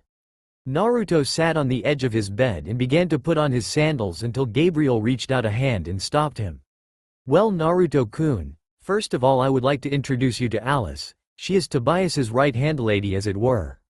Second, we are all here in celebration of your 13th birthday party and we come bearing gifts." With that being said, Tobias stepped forward and got to one knee holding out a scroll. "To you, Naruto-sama, I present this summoning scroll for phoenixes. All you have to do is bite down on your thumb and run your blood across the scroll. When this is finished I will show you how to summon in the dojo, but for now, let's finish up giving out the gifts." With that being said, Tobias placed the scroll next to an awestruck Naruto and stepped back, allowing Alice to step in. "To you, Naruto-sama, I present this flute. Its power is great indeed, for when you play this flute you shall be able to summon down fire from the heavens to smite your enemies. Be warned though, you can only use this ability once a day and it shall only activate its power when you infuse it with chakra. Other than that, you can play it just like any normal flute, so I suggest that you find someone who can teach you how to play." With that, Alice stepped back and Gabriel stepped forward. "To you, Naruto-kun, I present to you these white boots with a golden outline, lightweight and impenetrable. These boots not only go with your kimono, but they also have the special ability to store chakra, and with the large amount of chakra you possess, you will be able to walk up trees or walk across water without having to waste extra chakra in dangerous situations. Also, due to the chakra storage, you can fall from large heights and land on your feet without doing damage to your body. But perhaps my favorite feature, you can use the chakra you will store into the boots to do a chakra jump, which will allow you to jump to heights unreachable with chakra infusion." With that being said, Gabriel placed the boots on Naruto's feet and stepped back. They watched with happy faces as Naruto let tears of joy fall down his cheeks. Never in his life had someone given him a birthday present besides Anko, and today he had already received 3.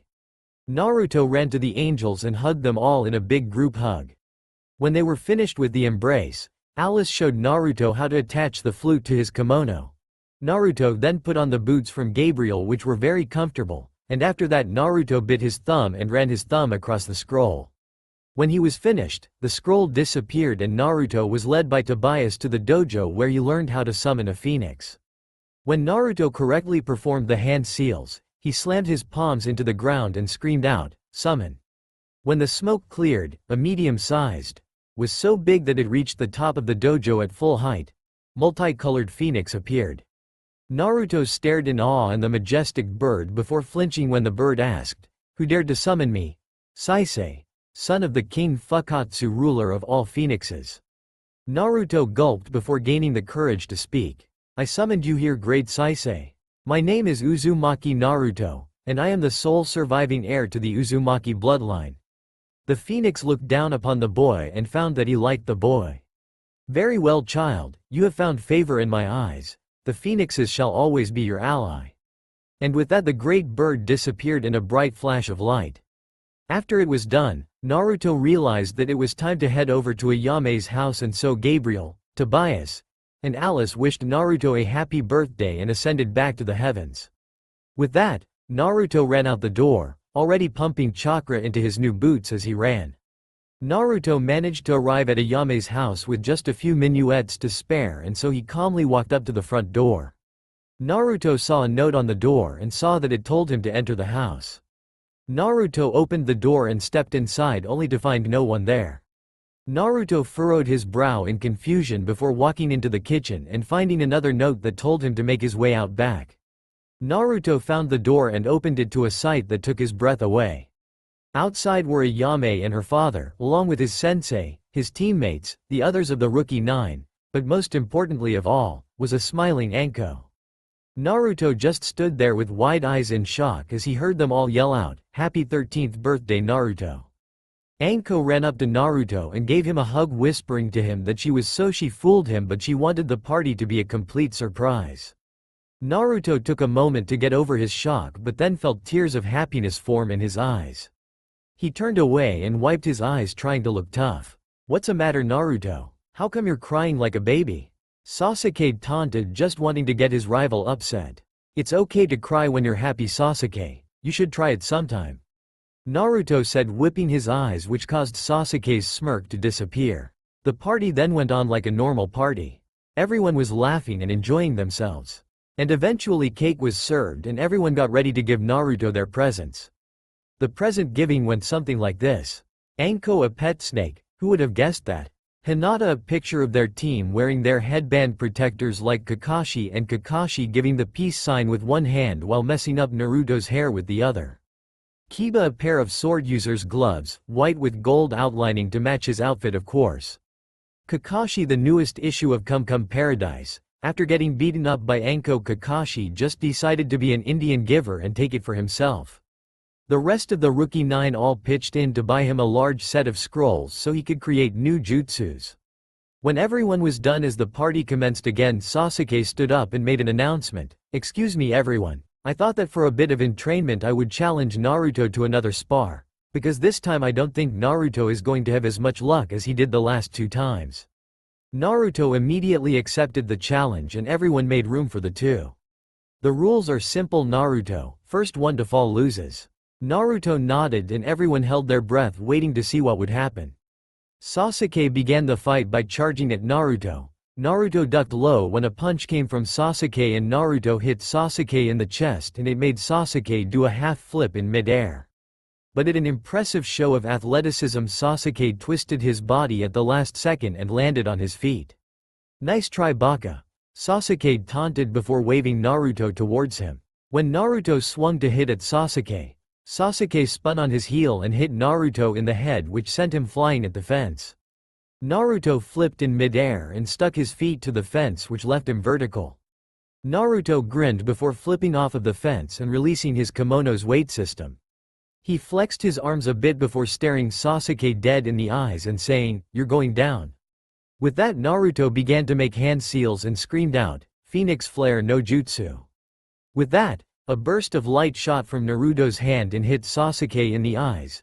Sasuke screamed and slammed his palms into his eyes as Naruto rushed up and took him down with a sweeping kick. After a few seconds, Sasuke blinked a few times before being able to see again. He was Naruto standing there holding his hand out to help him up. Sasuke grumbled before taking his hand and getting up.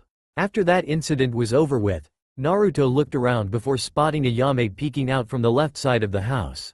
She was using her index finger to motion for him to come to her. He smiled slightly and made his way to her. She walked back further the closer her got, and Naruto continued to follow quietly. Soon, Naruto found Ayame sitting underneath of a willow tree, patting the ground gently, telling him to sit next to her. Naruto walked over and sat down gently, looking at her curiously. "Well, birthday boy, It seems that your birthday party is almost over and I have yet to give you my present. Naruto was about to ask what his present was when Ayame let one hand run through his hair as she leaned in and put her lips on his. Naruto's eyes widened in shock. This was his first kiss and he had to say that he rather enjoyed the way it felt. Slowly, Naruto closed his eyes and gently began to kiss back. Ayame decided that he wasn't that good at kissing and that she would have to correct that little flaw. The thought made her blush as they broke apart for air. They looked into each other's eyes and were panting gently from the excitement of the moment. Slowly, Ayame let herself lean into his body and Naruto wrapped his arms around her, cuddling her up gently. Naruto just laid there for a while holding Ayame in his arms until he realized that she had fallen asleep against him. He watched her chest rise and fall with steady breaths and allowed his eyes to take in everything she was, and he had to say to himself, she was a beautiful person. Naruto gently ran his fingers through her hair before hearing a poof sound and seeing Kakashi step out of the smoke. Naruto removed his hand and just looked at his sensei that he could tell had a big grin on his face. Suddenly, Kakashi's expression hardened and Kakashi spoke out in a firm voice saying, Naruto, an Anbu just stopped by and told me that our team has been summoned by the Hokage for an important mission opportunity and we need to go now. With that, Kakashi disappeared back to the group most likely. Naruto gently shook Ayame awake, watched with awe at how cute she was when she woke up. Naru-kun, why did you wake me up? Naruto blushed slightly at the nickname but whispered to her that she had to get up because he had to go see the Hokage. And so he gently helped her to her feet and they walked back out to the rest of the group who was giving them coy smiles. Naruto simply cleared his throat before putting on the gloves that Kiba gave him, wanting to look his best for the Hokage.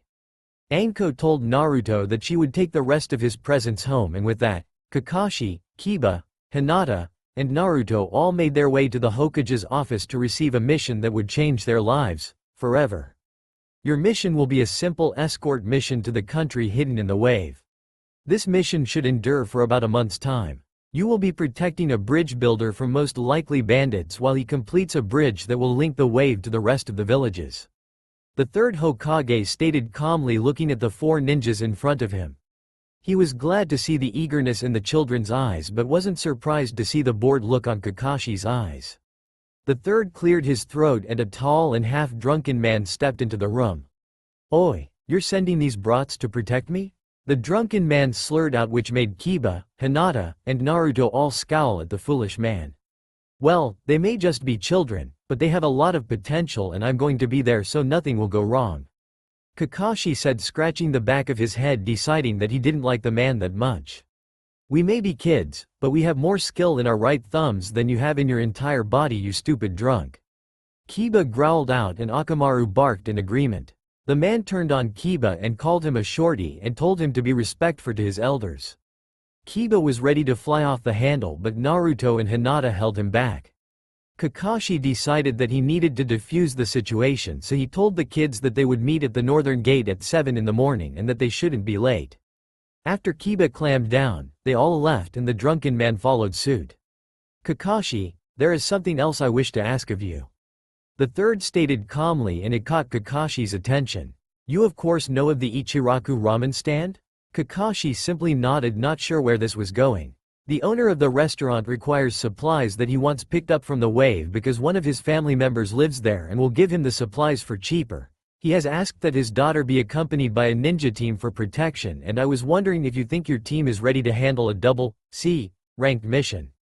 The third finished and watched Kakashi with careful eyes. Kakashi thought for a moment before declaring, I am confident that my team can handle protecting the bridge builder and Ayame-chan at the same time. Kakashi said, smiling with his eye. The third nodded and gave his thanks to Kakashi. He then dismissed him and Kakashi disappeared in a cloud of smoke. The third smiled very happily, primarily because he was glad that Naruto could now live a normal life. He pulled his file on Naruto and then his smile disappeared. He still had yet to discover anything about Naruto's bloodline, and the third decided that he would have to have a chat with Naruto to see how much he knew. Back at Anko's house, Naruto stepped into the house and saw Anko sitting at the kitchen table holding Naruto's pet snake, letting it wrap around her arm.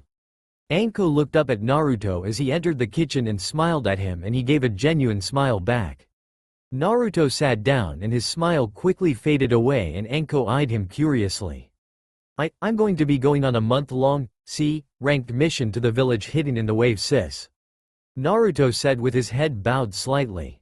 Anko's eyes softened and she got up and walked behind her brother wrapping her arms, snake and all around him pulling him into a hug. You're going to do just fine, and you'll be back here safe and sound before you know it. Anko whispered into his ear gently and Naruto found great comfort in it. He closed his eyes and whispered out yeah, but Anko knew exactly what Naruto was thinking about. Naruto, you have to have your mind clear when you leave. Thinking of home and the people here will cloud your mind and not only jeopardize you, but it will also jeopardize your team who is relying on you for support. Do you understand me? Naruto opened his eyes and nodded slowly, which appeased Anko. But for now, let's get some dinner in you and then I want you to go straight to bed, you have an early day tomorrow. Anko said with a smile on her face. Naruto nodded in agreement and so they went out preparing dinner and eating. After they were done, Naruto went straight to bed, but he just couldn't shake the thoughts of Ayame out of his head. The next day, when Naruto arrived at the gates, he found to his surprise that everyone else was already there. I'm sorry if I'm late, but my house is on the other side of town.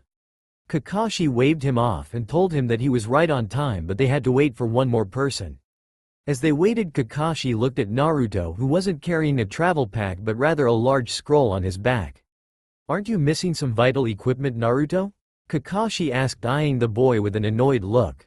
Naruto patted the scroll and told Kakashi that Anko showed him a jutsu where he could store things inside of a scroll. Kakashi smiled once again with his eye and said, our final person has arrived. Everyone looked up to see Ayame running up the hill with a pack on her back. Even though Ayame was out of breath, she managed to get out in between pants. I'm sorry, I'm late. Kakashi just simply patted the girl on the back and said, it's okay Ayame-chan, everyone listen up. Ayame is coming with us to pick up supplies from a family member in the Wave Village. Our mission has been bumped to a double C-ranked mission, otherwise known as a B-ranked mission, because now it's our job to protect 2 people instead of just 1. However, I have faith in you 3 and I know you can do it. Kakashi then turned and the gate opened. Kakashi began to walk and everyone followed suit. Little did any of them know what was in store for them. Kiba and Hinata took the front of the group, Kiba to use his good tracking scenes, and Hinata to use her Byakugan. Kakashi and Tazuna took the center and Naruto and Ayame took the back. They walked in peaceful silence until they made their way to the boats. Kakashi paid for their tickets and they were all put on a small boat. They floated through the mist for a few hours and remained quiet under the orders of Kakashi because they were currently in mist-controlled territory. Eventually, they reached the foundation of the bridge and were amazed at its size. They all stepped off of the boat and made their way to the top of the bridge where Tazuna said his people would be working on the bridge at this very moment. Suddenly, Akamaru began to whine and Kiba began to shake slightly. I smell blood, Kakashi-sensei. Kiba stuttered out, and judging from Kiba's reaction, he smelled a lot. They quickly and quietly reached the top and the sight they saw required Naruto to put his hand over Ayame's mouth to keep from screaming. The workers' bodies were lying everywhere, all of them had been cut in half. Kakashi let his visible eye roam over the entire bridge before sensing danger. Everyone on the ground. Kakashi screamed out and everyone went flat on their bellies with just enough time to watch a massive sword fly right past them and get stuck in a stabilizing beam of the bridge. Suddenly, a figure stepped out of the mist by the sword and pulled it out. Kakashi of the Sharingan I presume? The rough-looking figure asked, pulling the sword out of the beam. Zabuza, demon of the mist, and an S-ranked missing nin in the bingo book if memory serves me right. Hinata, Kiba, Naruto, you 3 protect Tazuna and Ayame. This man is in a league that you aren't ready to face. Kakashi said calmly as he pulled up his headband and revealed the Sharingan eye. Easy, easy Kakashi. Let's make this game a little bit more exciting, eh? Haku, come out of hiding, change of plans. I want you to kill the brats and take out the target. The other girl I leave to your digression, but if she's a threat, kill her. When Zabuza finished speaking, a boy stepped out of the mist that looked more like a girl. Yes, Zabuza-sama, as you wish. With those few words, the boy known as Haku calmly stepped towards the Kiba, Hinata, Naruto, Tazuna, and Ayame. Naruto stepped forward and said, "Kiba, Hinata, I'm depending on you to protect Tazuna and Ayame. Please take care of her, and I'll deal with this punk." Before Naruto had even finished speaking, he had placed the large scroll on his back upon the ground and had removed the weight system from his kimono. Naruto's eyes wandered down to Haku's hands, and saw to his horror that the boy was performing one-handed seals. Before Naruto could act, Haku screamed out, "Demonic ice mirrors no jutsu," and both boys were surrounded in a dome of ice mirrors. Naruto watched cautiously as Haku entered into the mirrors and saw that his image appeared on every mirror.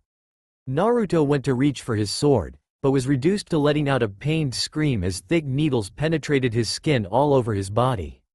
Naruto then began to try and pull the needles out, but it only resulted in more needles entering into his body. Naruto let out a horrible scream as he fell to his knees. Naruto could see Haku rushing for him and whispered, "Too fast," before Haku's fist hit Naruto square in the face, sending him crashing through the mirror and tumbling across the ground a few times before coming to a stop on his belly. Naruto groaned as he began to force his body to rise on his feet, but Haku came out of the mirrors and stood before Naruto pulling out some needles. Ayame screamed out to Naruto and ran forward with Hinata screaming out her name, not being able to reach out and stop her. Everything went dead quiet as the sickening sound of metal piercing skin ringed out through the air. Meanwhile, with Kakashi and Zabuza. Zabuza was in deep trouble. It seemed like every move he tried to perform, Kakashi was one step ahead of him. Zabuza then decided that it was time to use his sword instead of jutsus. Zabuza pulled off his sword and began to swing it at Kakashi. Kakashi began to dodge, but was too late to act when Zabuza kicked him in the chest. The force sent him flying into the water below. As Kakashi rose to the top, his eyes widened in shock when Zabuza appeared behind him doing hand seals before saying, "Water prison no jutsu."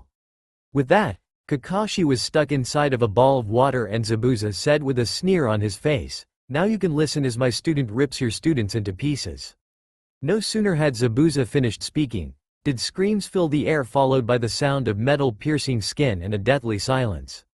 Back with everyone else, Naruto got to his knees and looked up to see Ayame standing in front of him with her arms stretched out as far as they could. Naruto's eyes went wide with fear and shock as he saw needles sticking through random parts of her body, including her neck. Naruto could only gasp and Ayame turned her head slightly and said, "Naruto, I love you, please. Don't die," and with those words, Ayame fell into Naruto's arms and went limp. Oh God, please no, no, Ayame stay with me, please, Ayame, wake up, oh God, please Ayame wake up. Please oh God don't leave me behind. Ayame. Naruto wailed out in pure agony as his body hunched over the body of the girl in his arms. That wouldn't have killed a ninja, however, it was more than enough to kill a civilian like her. But she was courageous and she died a brave death. Truly she would have made a fine ninja. Haku began, but was stopped by fear when he felt killer intent flowing off of the boy in front of him like nothing he had ever felt before. "Kid, I will take the life of the boy who took her life away. Just give me your body and I will destroy him," the great Kyubi said from the deep confines of his prison. Naruto only thought for a moment before saying, "Take his life, do whatever you have to do, you stupid fox." With those words, Naruto began to change, his claws and teeth sharpened and enlarged and his eyes became yellow slits. The Kyubi was free, and he only had one thought in his mind, to destroy the boy in front of him who was shaking in fear. Back with Kakashi and Zabuza. Kakashi closed his eyes tightly and balled his hands into tight fists and shook with sorrow at the sound of his students' wails of sorrow. Zabuza simply chuckled and said, "Your pain has only just begun, Kakashi." But then, Zabuza and Kakashi both felt shock hit their systems at full force when they felt demonic power rising off of the bridge. "Naruto? No?" Kakashi whispered in fear, thinking that he may have lost one of his students in darkness forever. With everyone else, you took her away, my happiness, my reason for living, you snatched her life away, now you will suffer for what you've done." Naruto, Kyubi said with hate dripping off of every word. With that being said, Naruto, Kyubi rushed forward at amazing speed and grasped the boy by his face and slammed his body down into the ground. Kiba grabbed Hinata and pressed her against his chest so she wouldn't have to watch as Naruto lifted up Haku and slammed him back down into the ground over and over again. Kiba didn't understand what could have caused this sudden change in Naruto's power. Kiba began to think that it was his bloodline limit, but he knew that whatever it was, Naruto was going to take that boy's life if his onslaught continued. Soon, Naruto Kyubi finished slamming the boy into the ground and dragged him by his face to the edge of the bridge and lifted his body over the edge. Zabuza and Kakashi watched in horror as it seemed that Haku was about to meet a terrible end. In the heavens, a struggle had been going on between a frantic Tobias and a calm Gabriel who had been holding him back. Tobias, I couldn't let you go before because we had to wait until the most dire need arose. You know that, but now, I am going to release you. Now go Tobias, go now and save Naruto before the Kyubi and the darkness consume him whole. With that, Gabriel let go of Tobias and Tobias flew down towards Earth as fast as he possibly could. Just as Naruto Kyubi was about to drop Haku off of the bridge towards his death, Tobias entered into Naruto through his clan's seal and pushed the Kyubi back into his cage. The killer intent faded away and was replaced by a feeling of calm power. Hinata tried to use her Byakugan, but she immediately cut it off and clutched at her eyes, screaming in pain. Hinata, what's wrong? Kiba cried out in surprise as he knelt by Hinata's side, pulling her into a protective embrace. His chakra, its change. It's so bright. It's as if the sun itself was his chakra. Hinata whispered out as she slowly regained her sight. They watched in awe as Naruto set down Haku and said, "You took Ayame's life. But shedding your blood coldly would be below me. However, you can watch, as I take down your master in front of your helpless eyes. In that way, you will feel my pain." With that, Naruto jumped off of the bridge and landed on the water with a strange calm power pulsing over him. Zabuza smiled with evil glee as he formed a water clone and sent it at Naruto. Tobias took out his sword and activated it. The clone pulled out the giant sword and swung down to cut the boy in half. Naruto Kyubi grasped the sword with both hands and stopped the blade in a parry movie. The clone continued its onslaught of attacks and Naruto was forced to remain in a defensive position. He decided that he really needed to learn how to handle the sword correctly. The clone suddenly disappeared, which caused Naruto to look at the real Zabuza with careful eyes. "Your sword skills suck. You disappoint me, boy, as does Haku, to think that he would lose to someone as pitiful as you. It's a good thing he killed that little girl, otherwise I might have had some fun with her before ending her pitiful existence." Naruto lowered his head and put away the sword. Zabuza laughed, figuring the boy had admitted defeat, but was quickly shut up when Naruto lifted his head and said, "You are going to die." Naruto then rushed at Zabuza at a speed only obtainable through his bloodline. To put it in perspective, his new power made Kakashi look like he was as slow as a turtle. Naruto performed an uppercut that caught Zabuza square in the chin. Zabuza flew straight up in the air, which released Kakashi from the prison. Naruto was amazed. He could feel his power growing with each passing second and he intended to use its power to his full extent. "Naruto-sama, let me enter your mind and I will show you how to perform new jutsus with your angelic chakra." Tobias managed to get the message through his mind and Naruto complied, giving Tobias full access with his mind. Naruto closed his eyes and began to perform one-handed seals with each hand. It was amazing, and it was as if his body knew how to do this all along. When Naruto finished his seals, he said, "Forbidden angelic arts. Kageyaki Taiyo, Shining Sun, Blast no Jutsu." With that, Naruto shot a beam of light from his hand and it pierced Zabuza clean through before he could hit the water. When it was all said and done, Zabuza hit the water and began to sink, but his body was grabbed by Kakashi. With Zabuza over his shoulders, Kakashi followed Naruto back up to the bridge. Kakashi set Zabuza down and walked over to Haku while Naruto ran up to Ayame's body and fell on his knees shedding tears. He fell onto her body and cried miserably as he put his head on her chest. Suddenly, Naruto gasped and placed his ear completely against Ayame's chest. It was small, but she still had a heartbeat. Ayame was still alive. Naruto spun and screamed out, "Hinata! I need your help. Hurry, we can still save Ayame." Hinata gently untangled herself from Kiba and ran up to Naruto by Ayame's side. She knelt down and asked, "What do I need to do, Naruto?" Naruto thought for a moment before asking her to open up the Byakugan, and she complied, making a point to only look at Ayame. She followed Ayame's chakra system and saw the points where the needles put her in a death-like trance. Hinata gently got to work and pulled out the needles one by one. When she was done, Ayame arched her back and let out a gasp of air. Naruto immediately pulled Ayame into an embrace and held her tightly, whispering out how he thought he had lost her, and he let tears fall down his face as he said over and over again, "I'm so sorry for not protecting you, Ayame-chan." Ayame sat herself up and hugged Naruto into her, whispering into his ear, "It's okay. You have nothing to be sorry for. I love you so much, Naruto-kun." Naruto grasped onto her tighter and whispered back, "I love you too, Ayame-chan. And I promise from this day forward to protect you always. That is my way of the ninja." And so, Naruto and Ayame continued to hold each other in a loving embrace, but it wasn't meant to last, as Zabuza groaned and got to his feet, a hole gaping in his right shoulder. Kakashi got in front of his students and prepared for another battle, but allowed himself to relax a little bit when Zabuza held up his left hand, asking him to stop. "Your boy's aim may suck if he was trying to deal a death blow, but he managed to get the job done. My right arm is useless in this state." With that, Zabuza walked over to Haku and knelt by his side. I was a fool, Haku. Are you gone? Don't worry about me, Haku. You've gone to a better place, but as for me, well, a demon has no place in heaven." Zabuza said. Shock overtook his system as the boy beside him let out a gasp and came back to the world of the living. Haku immediately attached himself to Haku's body and hugged the man who meant everything to him. Zabuza hugged the boy back, simply amazed that he was alive. "How cute, Zabuza. But it seems that you and your useless brat just weren't enough to get the job done, and it looks like once again I'm going to have to settle this problem myself." A voice spoke from the distance which made Zabuza's eyes widen in shock. "Gato, I never thought that you would show your pudgy, arrogant self around here," Zabuza said calmly as he got to his feet and turned to face Gato, who was with an army of warriors. "Demon of the Mist? Not in your condition, prepare to die." Gato chuckled as the men began to march forward.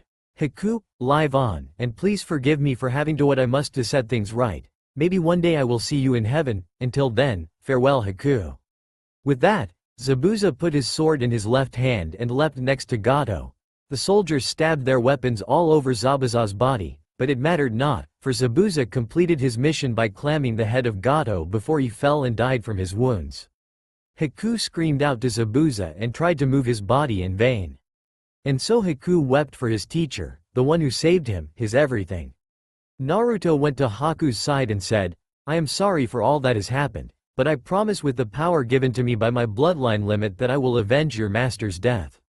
With that, Naruto walked towards the army and pulled out a scroll.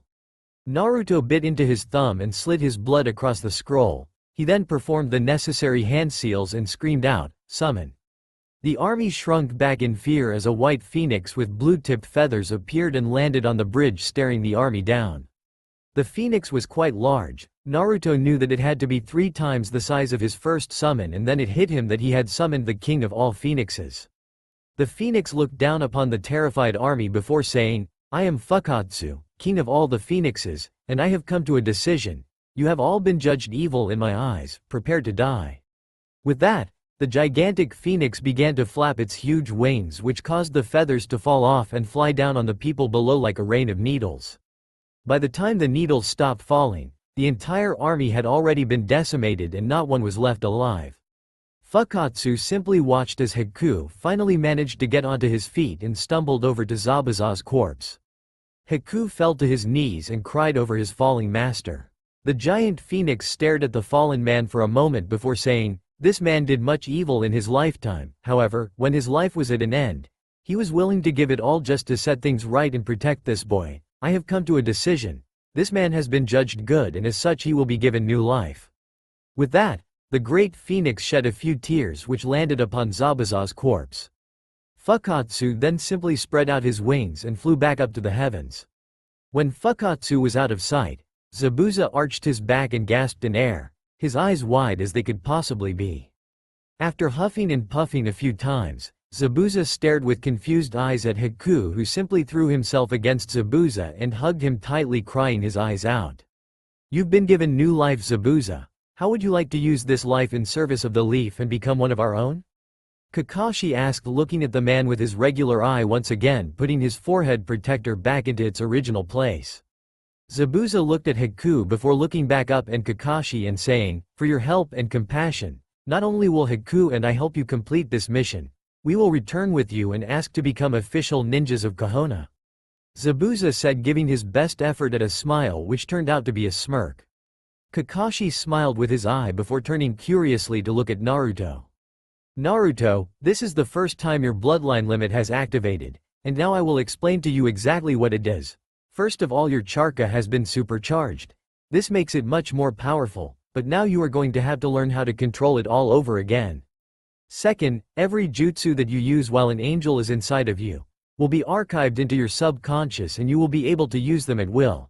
However, be warned, your power with these techniques will not be nearly as powerful as they were when I was inside of you. But you are still strong, Naruto-sama. Train with your sensei and learn how to master your chakra, and at your level you could become a mid-level Chunan rank. But don't get ahead of yourself, that is going to take you quite some time. But sadly for now, Naruto-sama, our time is up, and now it is time for you to rest." With that rather basic explanation of Naruto's bloodline limit, Tobias left Naruto's body and Naruto felt instant battle fatigue. Naruto began to fall but found himself caught in the arms of a panicked Ayame as she lowered herself to the ground with him using her body as support for his. The last thing Naruto heard was Kakashi telling Ayame that he was just battle fatigued, and that he would be fine with rest before sleep overtook him. I also want to take this moment to thank everyone who has reviewed. You guys are amazing. I believe that this story is at 166 reviews. Thanks for all the reviews and keep it up. Once again, thanks for being patient, and now on with the show. Naruto groaned as he opened his eyes, only to shut them tightly at seeing the blinding light of the sun. He sat up and quickly rubbed his eyes as he scanned the room he was in. Suddenly memories of what happened the last time he was conscious flooded his mind. Naruto quickly jumped out of the bed and looked down to see that he was in PJ pants with no shirt on. He looked around and found his clothes in a neat pile on a chair next to the door. Naruto sighed as he made his way to the clothes. Just as he was about to reach for them, his ninja sense kicked in as he heard someone approaching the door. He grabbed his sword and hid behind the door. The door slowly creaked open and he heard a vaguely familiar voice let out a gasp before screaming out, "He's gone. He's not in his room." Naruto tensed as he heard the sound of many feet running up the steps and towards his room. He prepared himself as several figures rushed into the room. Naruto leapt and activated his sword as he came down upon the tallest member of the group. The said person turned and gasped as Naruto prepared to strike. Naruto's mind went into overdrive as he realized that the person he was about to strike down was none other than Ayame, the girl he loved. At the last second he turned his body and rolled across the ground before slamming into the wall unceremoniously. The sword deactivated as Naruto rubbed his now sore head. Ayame was by his side in a minute, placing his head on her lap and looking down at him concerned. This of course of action made Naruto blush as he stuttered out, "Hey, Ayame, it's fine, I'm okay." Naruto slowly sat up and turned to look at Ayame only to have a hand driven into his cheek very roughly. Naruto held his cheek and looked to see Ayame standing over him with tears in her eyes. You idiot, you had me so worried, don't ever do anything crazy like that again." With that being said, she buried herself into his chest and cried softly, thanking heaven that he was okay. Naruto just sat there and confused as he could be as he consoled his upset girlfriend. "Naruto!" A voice called out which caused Naruto to freeze where he was. He turned and saw Haku standing in the doorway. Naruto gently let go of Ayame and was on his feet in an instant, staring the boy down. Everyone watched nervously as the tension in the room grew to strangling levels. "Haku, I apologize for going berserk on you. I pray you are in good health." Everyone let out the breath they were holding as the tension instantly dissipated. "No, Naruto, it is I who most apologize. I almost took away the life of the one you loved." Naruto simply waved his hand and said, "It's fine, you didn't kill Ayame, so no harm no foul, right?" Haku started at the boy, and though incredible to be able to forgive just like that. Just how powerful are you, Naruto? Well, it looks like you're finally up and at hey Naruto? Kakashi said with his usually lazy persona in place. Naruto looked to his sensei and smiled before giving a small nod. To give a basic explanation, you've been out for 3 days. Zabuza and Haku have decided to come back to the village with us and have been helping me train Hinata and Kiba. The bridge is almost completed and will be done within the next 2 days. As soon as the bridge is done, we will be heading home. Kakashi said as he did his infamous one-eye smile. Naruto nodded again and helped Ayame onto her feet. It was at the moment she noticed that Naruto was not wearing a shirt and blushed heavily. Naruto noticed the blush and looked down at his bare upper body. I think I better get dressed," Naruto said while scratching the back of his head sheepishly. Everyone nodded and left the room except for Ayame. Naruto noticed that Ayame had a strange look on her face. "What's wrong, Ayame-chan?" With that, Ayame flung herself onto Naruto again and locked her lips with his. Naruto's eyes widened in surprise as he caught her. He quickly regained his composure and kissed her back softly as he closed his eyes. Ayame broke the kiss and buried herself in his chest whispering, "I don't want to lose you, Naruto, promise me I won't lose you, Naruto." Naruto grabbed her cheeks gently and looked her straight in her eyes as he said, "I'll never give up, and you're not going to lose me anytime soon. I promise you, Ayame." With that they shared another small kiss before Ayame broke away and grabbed up a towel. She put it in his hands and told him to take a shower, get dressed, and come downstairs to get some lunch. Naruto watched Ayame walk out of the room with a small smile on his face. Naruto waited until Ayame closed the door behind her before picking up his clothes and taking them into the bathroom with the towel. Ayame walked down the stairs and smiled kindly to Zabuza, who simply nodded back to her with a small grunt. Ayame walked into the kitchen and saw Tazuna's daughter gathering the necessary materials to make some lunch. Ayame quickly put on an apron and began to hum as she stood next to Tsunami. "Oh sweetie, you don't have to help me make lunch." Ayame turned to Tsunami and smiled sweetly saying, "It's okay. I want to help make lunch for everyone, it's no trouble at all." Tsunami smiled at the nice girl and went back to cutting up vegetables. With Naruto gasped in pleasure as the warm water hit his skin in the shower. He sunk his head under the water stream and let the water soak down his wild hair. He closed his eyes as he remembered the events of the fight and remembered the terrible power of the Kyubi. A voice to his right made him jump as it called out, "Naruto." Naruto spun around to see Gabriel standing there with Tobias and Alice standing there with serious looks on their faces. "Hey guys, what's up? Kyubi, you must stay away from him, Naruto. You must not use his power and you must not allow hate to overpower your emotions on the bridge like you did. I say these harsh words for your safety, Naruto. That demon is the most dangerous demon of them all, and to boot he is very tricky. I sense a terrible feeling coming from the seal and I fear that if he is released again something bad will happen to you. You must promise me, Naruto, you must promise me to stay away from the Kyubi," Gabriel said with a very serious tone. Naruto nodded and looked guilty at the fact that he let himself fall into senseless rage. Gabriel saw this and said, "Naruto, listen to me. Your acts, although foolish, were honorable. You simply wanted to protect the people you love.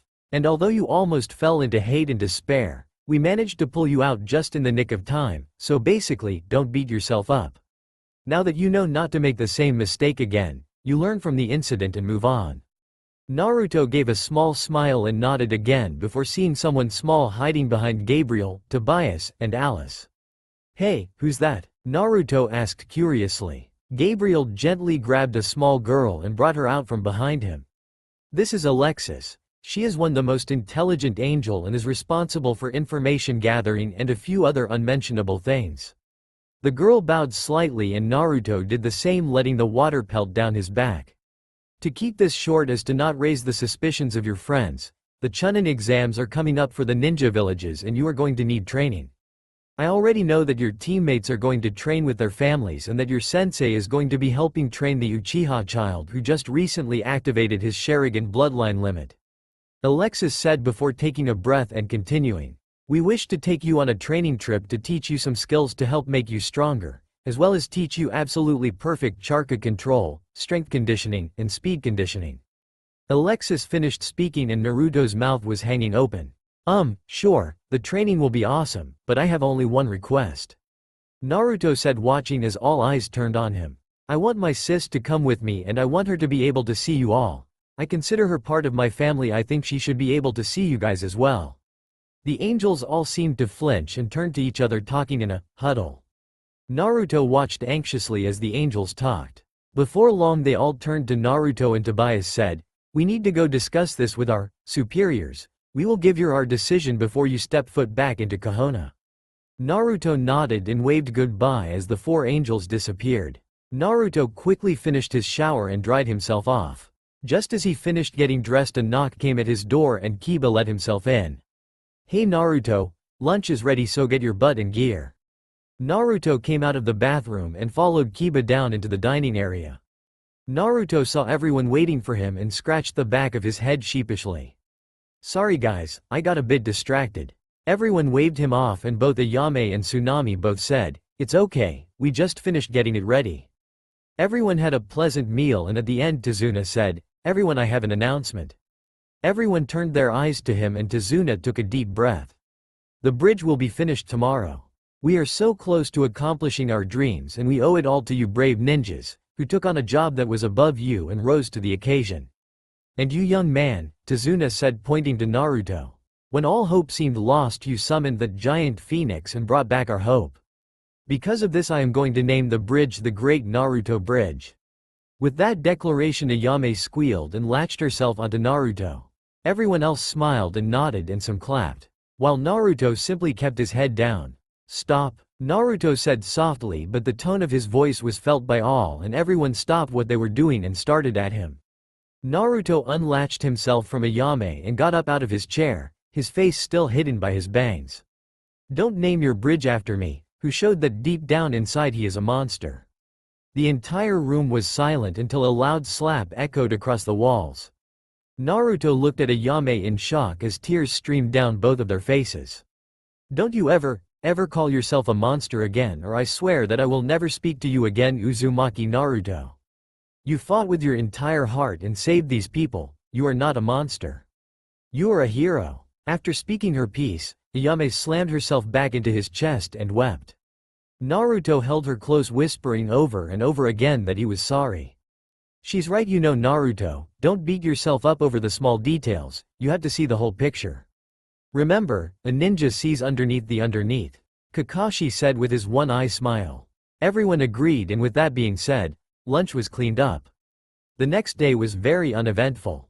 The Great Naruto Bridge was completed and hope was once again restored to the Wave Country. The very next day, Team 7 along with Zabuza and Haku made their way home.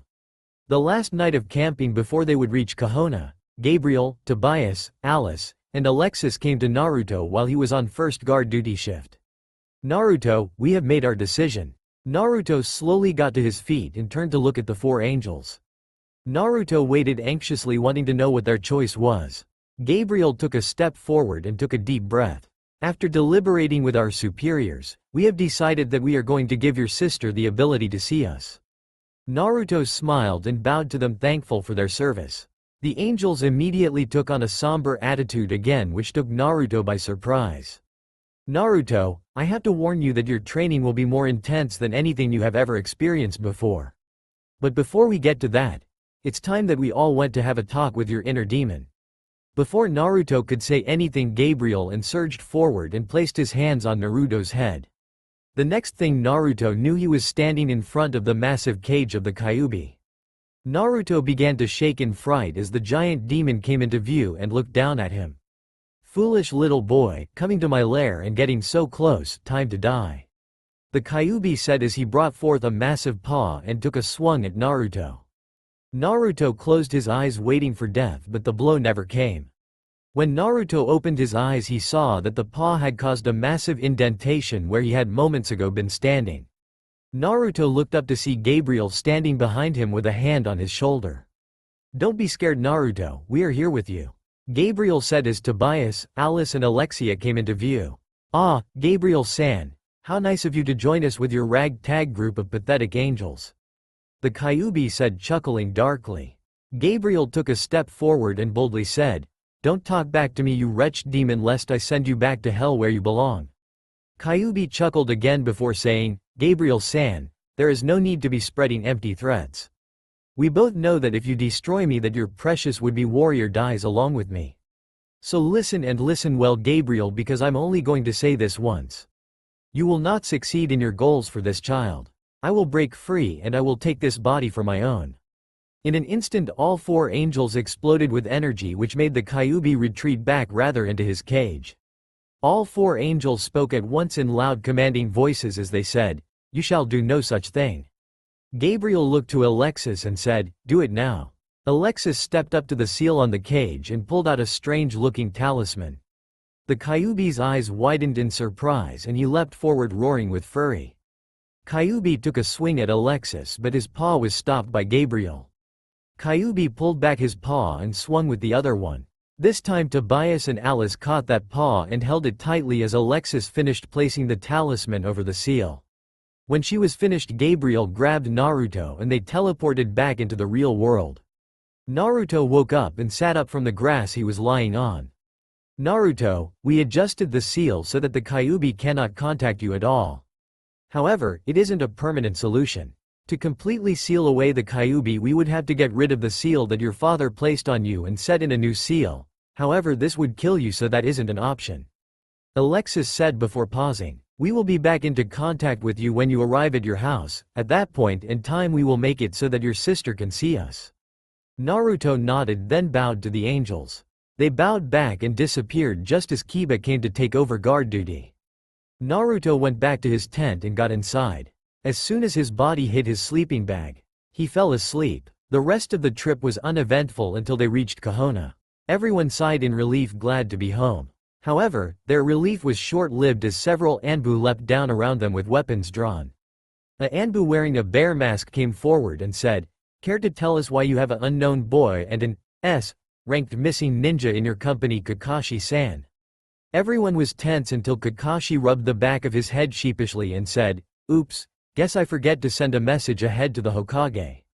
Everyone's sweat dropped as until the bear-masked Anbu composed himself. "We will escort you all to the Hokage Manor, Kakashi-san." Kakashi nodded and followed the Anbu as they began to march to the gates. Everyone followed close behind and couldn't help but notice the extra Anbu around Zabuza and Haku. They eventually made it to the Hokage Manor and were let inside, where the Hokage was waiting with Anbu guards all around him. "What is the meaning of this, Kakashi? Why have you brought missing ninja into our village?" Kakashi explained everything that happened, and when he was done the Hokage seemed pleased with his explanation. "Well, you are all free to go except for you, Zabuza and Haku. You need to come with me into my office." The Anbu immediately began to protest but were stopped when the Hokage simply raised his hand. "I will be fine, trust me." The Anbu looked wary but knew that the Hokage was not a pushover, so they allowed the 2 missing ninjas to enter the office with the Hokage. Everyone in Team 7 along with Ayame said their goodbyes and went their separate ways. Naruto rushed home hoping that Anko would be home so he could see her. Naruto entered into his room and immediately noticed that something was wrong. Naruto pulled out his sword and began to quietly stalk through the house, feeling a terrible sense of danger filling the house. As Naruto continued to creep around the house, he felt a presence above him. Naruto tensed as the presence silently leapt down behind him and applied a kunai to his throat. "You must be tired from your long journey to be so easily caught, Naruto-kun," Anko said with a sadistic smile on her face as she brought up the kunai to his cheek and cut it softly as she licked the blood away.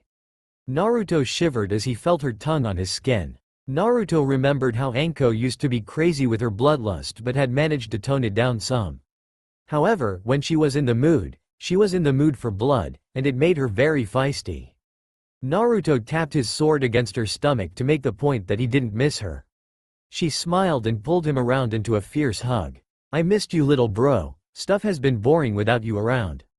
Naruto continued to hug his sister as he said, "Same here, sis. Has the old man not been giving you any exciting missions since I've been gone?" Anko pulled away and pouted, saying, "No, the old fart only gave me one mission and it was far too easy." Naruto sighed and shook his head at his crazy sister's antics. Naruto tensed as he felt the presence of the angels in the room and looked to see them standing in the corner. Gabriel did a few hand seals before saying, "Anko." Anko looked over to the 4 beings and had her kunai in an attacking position. "Who the hell are you?" Anko growled out as she pulled Naruto behind her protectively. Gabriel chuckled and said, "It's nice to see that Naruto was left in the hands of such a caring guardian." Naruto saw Anko relax slightly and he took the time to explain. "Big sis, this is Gabriel, Tobias, Alice, and Alexia. They are the angels that I have met so far. They have decided to train me for the upcoming Chunan exams that I believe Kakashi-sensei is going to be placing us in. They want to go for a 2-month training session and they want you to come with us as my guardian and maybe you can teach me some stuff too," Naruto said with excitement. Anko blushed at the mention of Kakashi before regaining her exposure and saying, "I'll ask the Hokage if it's okay. I don't think the old fart will have a problem with it. Give me a few minuets and I'll have your answer." With that, Anko disappeared into a puff of smoke. True to her word, Anko reappeared with a smile on her face. "Kakashi just nominated your team for the Chunin exams and was on his way to tell you and your teammates. Since everyone is going to be away doing other things, the old fart gave us permission to leave the village as long as we don't stray too far away for 2 months." Naruto cheered and the 4 angels chuckled seeing the rather comical antics of the 2 humans in front of them. Anko turned to the angels and said, "We will leave at first light. I guess you'll be able to find us, right?" Gabriel nodded and they all bowed before leaving. Anko turned to Naruto with a smile on her face as she said, "Okay, time to tell me about your mission, but we are going to do it over Dango." Anko cheered as she marched out the door, Naruto following slowly behind. Truth be told, Naruto was terrified of telling Anko about how their C-ranked mission turned into an A-ranked missions. He was afraid that his big sister was going to go on the warpath and destroy anything in her path to reach Kakashi. They both sat down at the Dango restaurant and ordered their food. "So Naruto-kun, tell me about what happened on your big bad, C-ranked mission." Naruto's sweat dropped slightly and said, "Well, you see sis, that's the funny thing. It turns out that our employer withheld some information. You see, because of the poverty of the wave country, he couldn't afford to pay the actual rank of the mission. It turns out that a powerful businessman named Gatu wanted him dead and hired some powerful ninja to exterminate the old man. After all was said and done, the mission turned out to be an A-ranked one." The booth went deadly silent as Anko had her head bent down so that her hair was covering her eyes.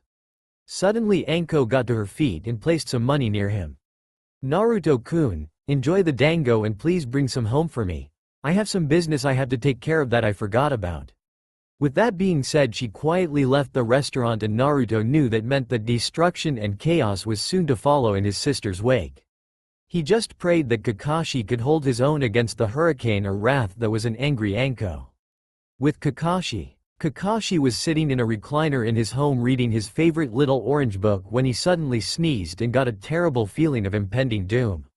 He was startled when his door was kicked in so violently that it flew off of its hinges and completely destroyed his kitchen table. He leaned forward and his visible eye widened in fear as he saw Anko standing in the doorway, her eyes covered by her bangs and waves of anger and bloodlust radiating off of her. "An A-ranked mission for 3 genin and 1 junin. Are you just plain stupid, or are you so proud that you can't even call for backup? How dare you put my brother in such unnecessary danger?" Anko asked in a dangerous calm voice. "Anko-san, don't worry, the situation was under complete control. If I had believed that the situation had gotten out of my team's control, then I would have immediately called for backup. I knew that my team was skilled enough to pull off this mission and I was correct."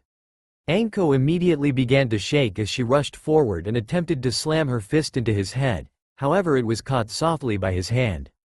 She pulled free and began to slam her fists into his chest as hard as she could as she cried out, "Yubaka, Yubaka, he could have died. I don't know what I would do without him." With that rare emotional outburst, Anko fell into Kakashi's chest and began to sob. Kakashi held her close and whispered words of comfort into her ear as he stroked her back gently. When she was finished crying, she grabbed onto his shoulders tightly and slammed her knee into his crotch. Kakashi doubled over in pain and Anko said, "Thank you for consoling me, Kakashi-san. Consider yourself lucky, because if you put my little brother into harm's way like that again, I am going to kill you." With that, she blew him a small kiss and walked out the door. Kakashi picked himself off the ground and said, "Troublesome feisty woman." Somewhere off in the hills of Kahona, a lone cloud watching genin sneezed. Anko made her way home and found a worried Naruto waiting for her at the kitchen table. "You didn't kill him, did you?" Anko laughed and said, "No, I didn't kill him, Naru-kun." She looked at the kitchen table and smiled to see hot dango waiting for her on a plate along with a bottle of chilled sake. Anko thought, this kid is so amazing, he is going to grow up to become a great man. Anko sat down and began to eat as they both chatted happily about the upcoming training. When Anko had finished eating, he helped her clean up the dishes and they both went to bed. Once again, true to her word, Anko got Naruto up as the first light pierced the sky. Naruto gathered up everything he needed and they both made their way towards the southern gate. When they arrived, a Chunan leapt down and Anko showed him their pass. The Chunan bowed to Anko and waved up for his partner to open the gate. The gates creaked to life, opened up to reveal a luscious forest. Anko took the first steps forward and Naruto followed close behind her. The two traveled for about an hour and a half before they came into a nice clearing. "We camp and practice here," Anko said as she set her back down. Naruto did the same and took the time to get a good look at his surroundings. He knew that that was one of the most important things a ninja could do when entering a new area. "Okay, Naruto-kun, since it seems our friends haven't shown up yet, I'm going to take this opportunity to teach you a very nice genjutsu. It's called Kuki-gi no Jutsu, Final Deception Jutsu. But before you can perform this jutsu, you are going to have to sign this," Anko said as she handed a scroll to Naruto. Naruto took the scroll gently and opened it. He gasped when he realized that it was the scroll for the snake summoning. He looked to see that only 2 names were on the scroll. His big sister's and Orochimaru's. Naruto crumpled the scroll slightly, seeing the name of the person that had hurt his sister so much. Naruto quickly signed the scroll in his blood and handed the scroll back to Anko. She gave him a bittersweet smile, knowing he had seen the name of the person who had broken her heart. "We will get him, sis, one day he will pay." She nodded as her smile turned into a sadistic one as she said, "Time to begin training." Anko quickly went through some hand seals and whispered out her jutsu. Suddenly Naruto saw Ayame coming out of the forest naked as the day she was born. "Naru-kun, I want you." Naruto immediately blushed and looked away, saying, Ayame, what are you doing?" Ayame continued to walk forward and asked, "What's the matter, Naruto, don't you find me attractive?"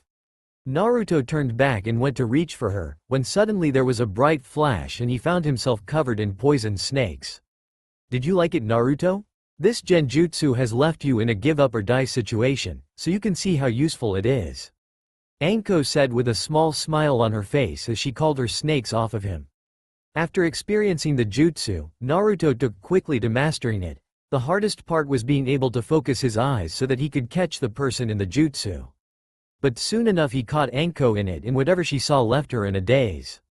Just before Naruto was able to ask Anko what was wrong, Gabriel, Tobias, Alice, and Alexia appeared in the clearing. Alexis stepped forward and said, "Naruto-sama, let's not waste any time, we have a lot to do and not a lot of time to do it in." With that being said, Alexis stepped forward and touched his kimono. Naruto let out an "ack" sound as he fell to the ground with a heavy thud. "I have increased your weight to 4 times your current weight. For the next 2 weeks we are going to focus on getting your speed and stealth skills increased, and we are also going to get your chakra level to almost complete perfection."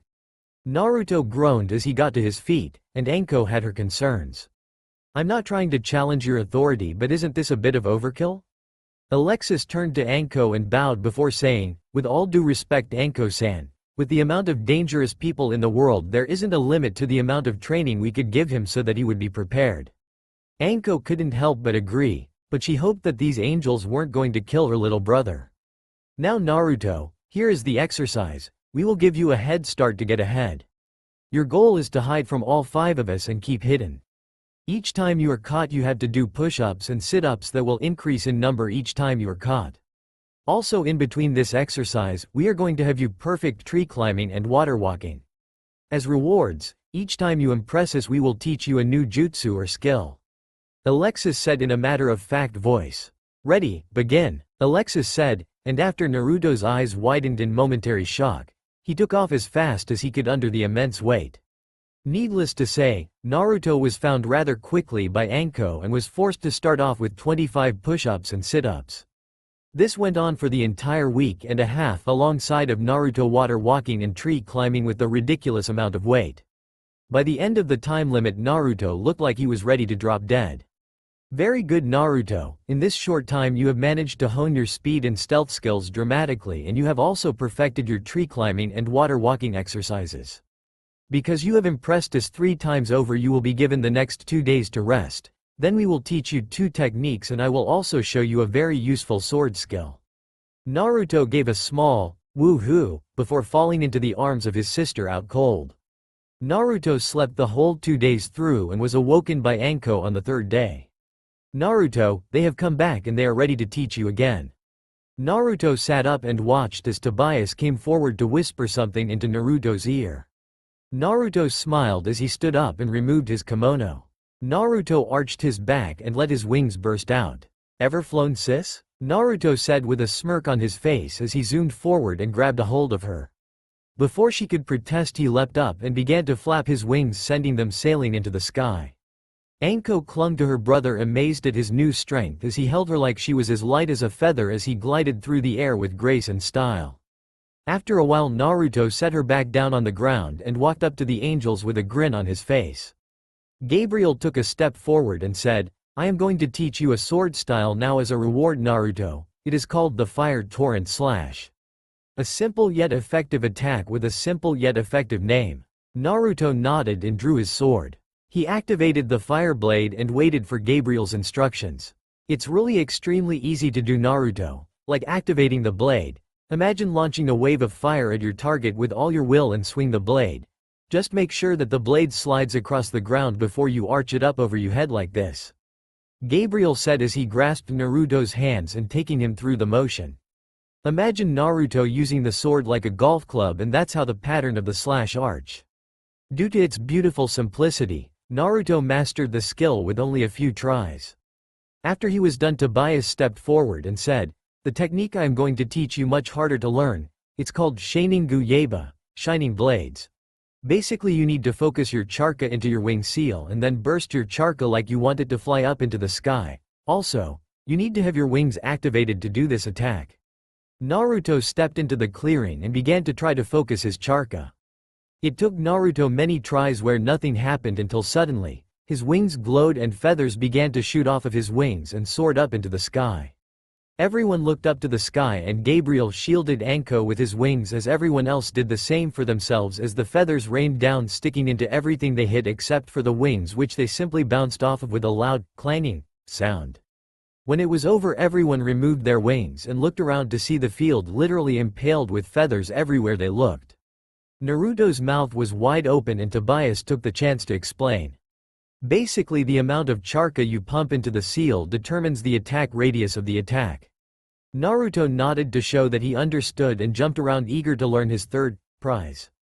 Alice stepped forward and said, Naruto-kun, as important as it is be able to fight, it is also important to have skills that can protect those you love. With that in mind, I wish to teach you the Amatsutoku, Heavenly Shield. Naruto watched as Alice walked over to Anko and did a few hand seals. Anko watched cautiously as Alice reached out with one hand and created a white sphere that surrounded her. Gabriel and Tobias both threw themselves at the shield only to bounce off of it like flies. As you can see, nothing can enter the shield, only leave it. As long as you have your hand inside of the shield, it will stay active. Like the ability Tobias taught you, the amount of chakra you pump into it depends on how strong it will be. In this case, it makes the shield stronger. Naruto nodded and immediately went about learning the Amatsutoku. Unlike the other 2 skills he learned, this one was much harder to learn because it took more concentration and control. Because of this, it took Naruto the rest of the day to master all 3 of the skills. At the end of the day, Naruto passed out while Anko and the 4 angles sat around the fire she had built. I am going to train him how to use his sword for the rest of this month. Do you have any plans to teach him anything, Anko-san? Gabriel asked, looking at her. No, to be honest, I don't know what else to teach him right now. Tell me the truth, how strong is he? Gabriel thought about it for a while and said, at his best, high-level Chunan, on average, about mid-Chunan. Anko nodded, glad to hear that her brother was growing so quickly. The angels then stood to their feet and wished Anko a good night before leaving her to a peaceful night's sleep. The last 2.5 weeks of the first month were spent with Gabriel helping Naruto get better at his sword fighting skills. He still hadn't mastered his sword fighting skills, but he was at a slightly above average skill level with his sword. When it was over and done with Naruto, Anko and the four angels gathered around another fire and discussed what would be the final month of training before the exam. Alexis cleared her throat and said, "Naruto, your final training will be to survive on your own with no supplies, no food, and no water.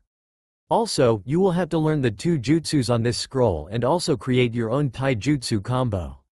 With that, the angels all hugged Naruto wishing him luck and disappeared.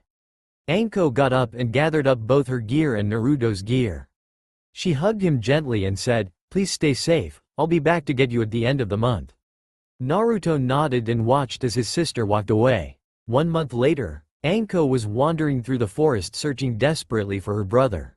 Finally, after hours of searching, she found him by the river out cold being attended to by the 4 angels. They looked up and gave her a smile as she ran up to her brother, concern shining in her eyes. He accomplished his mission completely and we couldn't be more proud of him.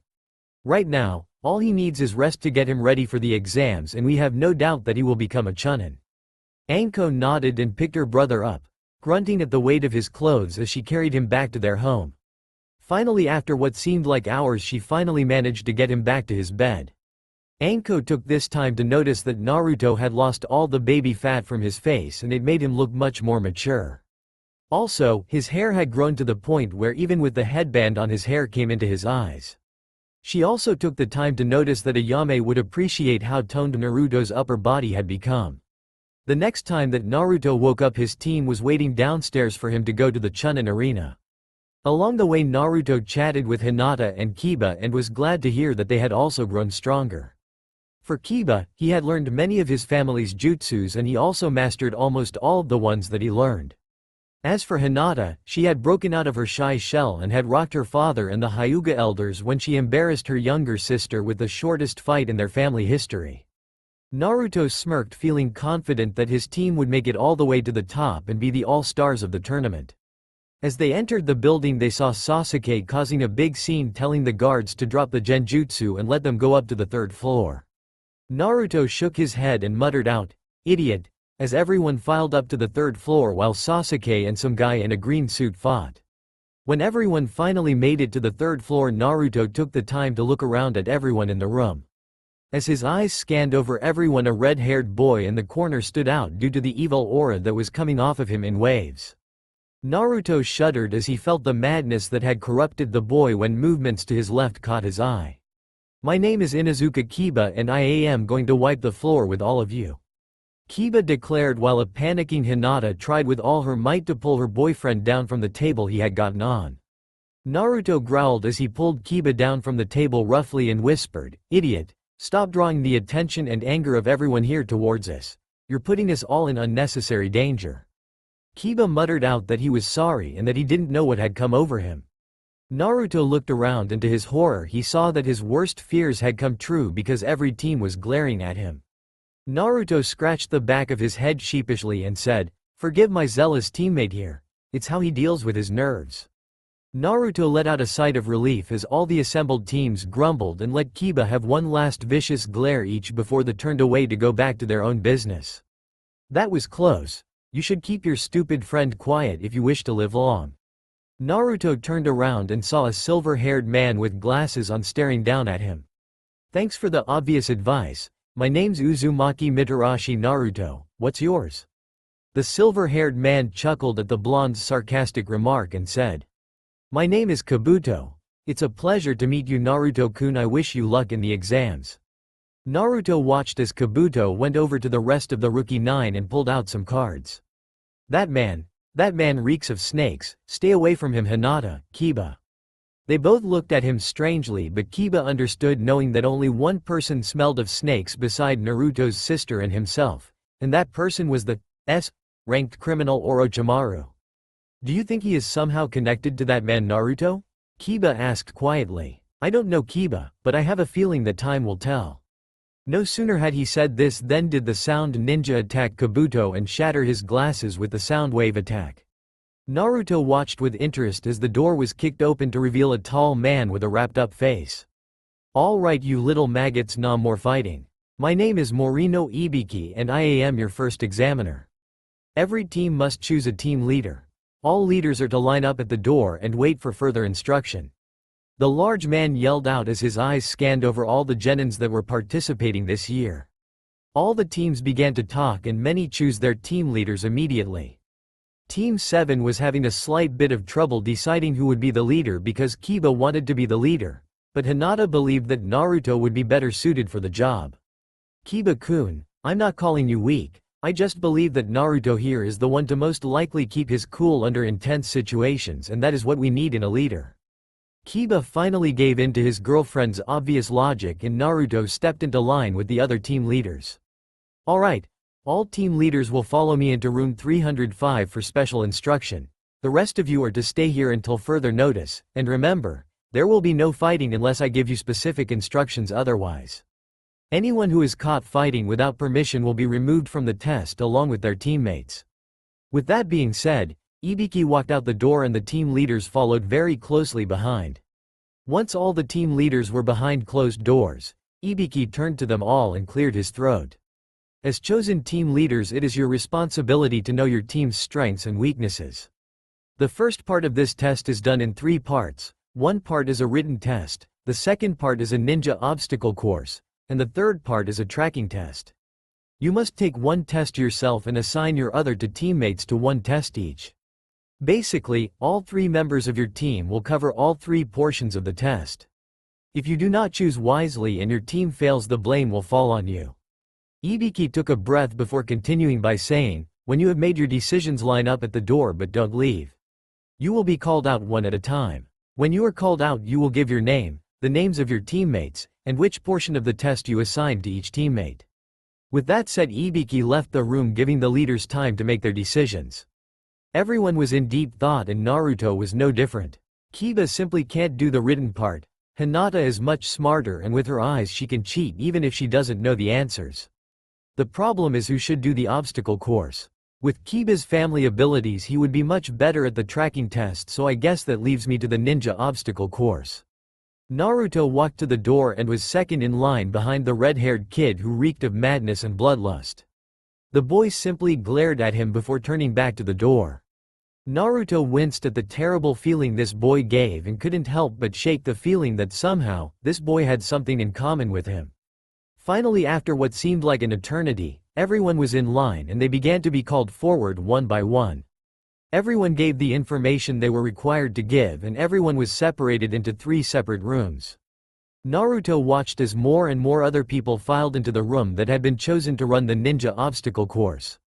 With Hinata. Hinata was feeling very nervous when she was taken away from her boyfriend and placed into a room with people she either barely knew or didn't know at all.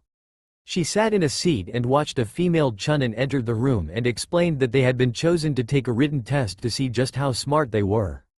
The tests were handed out and everyone began just as 4 others entered the room. "You're late, take a seat," the woman said as she handed them tests off of the bottom of her stack. This went unnoticed by quite a few but not by Hinata. She looked down at her test and saw that the questions were ridiculously difficult. This test isn't to see how smart we are. This test is about how well we can cheat. Hinata thought to herself as her heart began to pound in her chest. She placed her head down on the table and took a few deep breaths as she activated her Byakugan bloodline limit. She quickly looked over the tests of the last 4 people to enter the room and saw that their tests were already answered. She was cheering on the inside at how easily she figured the test out as she quickly wrote down all the answers and deactivated her Byakugan bloodline. She let out a sigh of relief, hoping that the boys on her team were faring as well. With Kiba looked around and thought, what a bunch of chumps, there is no way that I am going to fail a tracking test. His group had been informed of what they were going to be tested on the minuet. They all walked into the classroom where they were assigned. Their goal was to find one of a small set of red bells that smelled like a rose.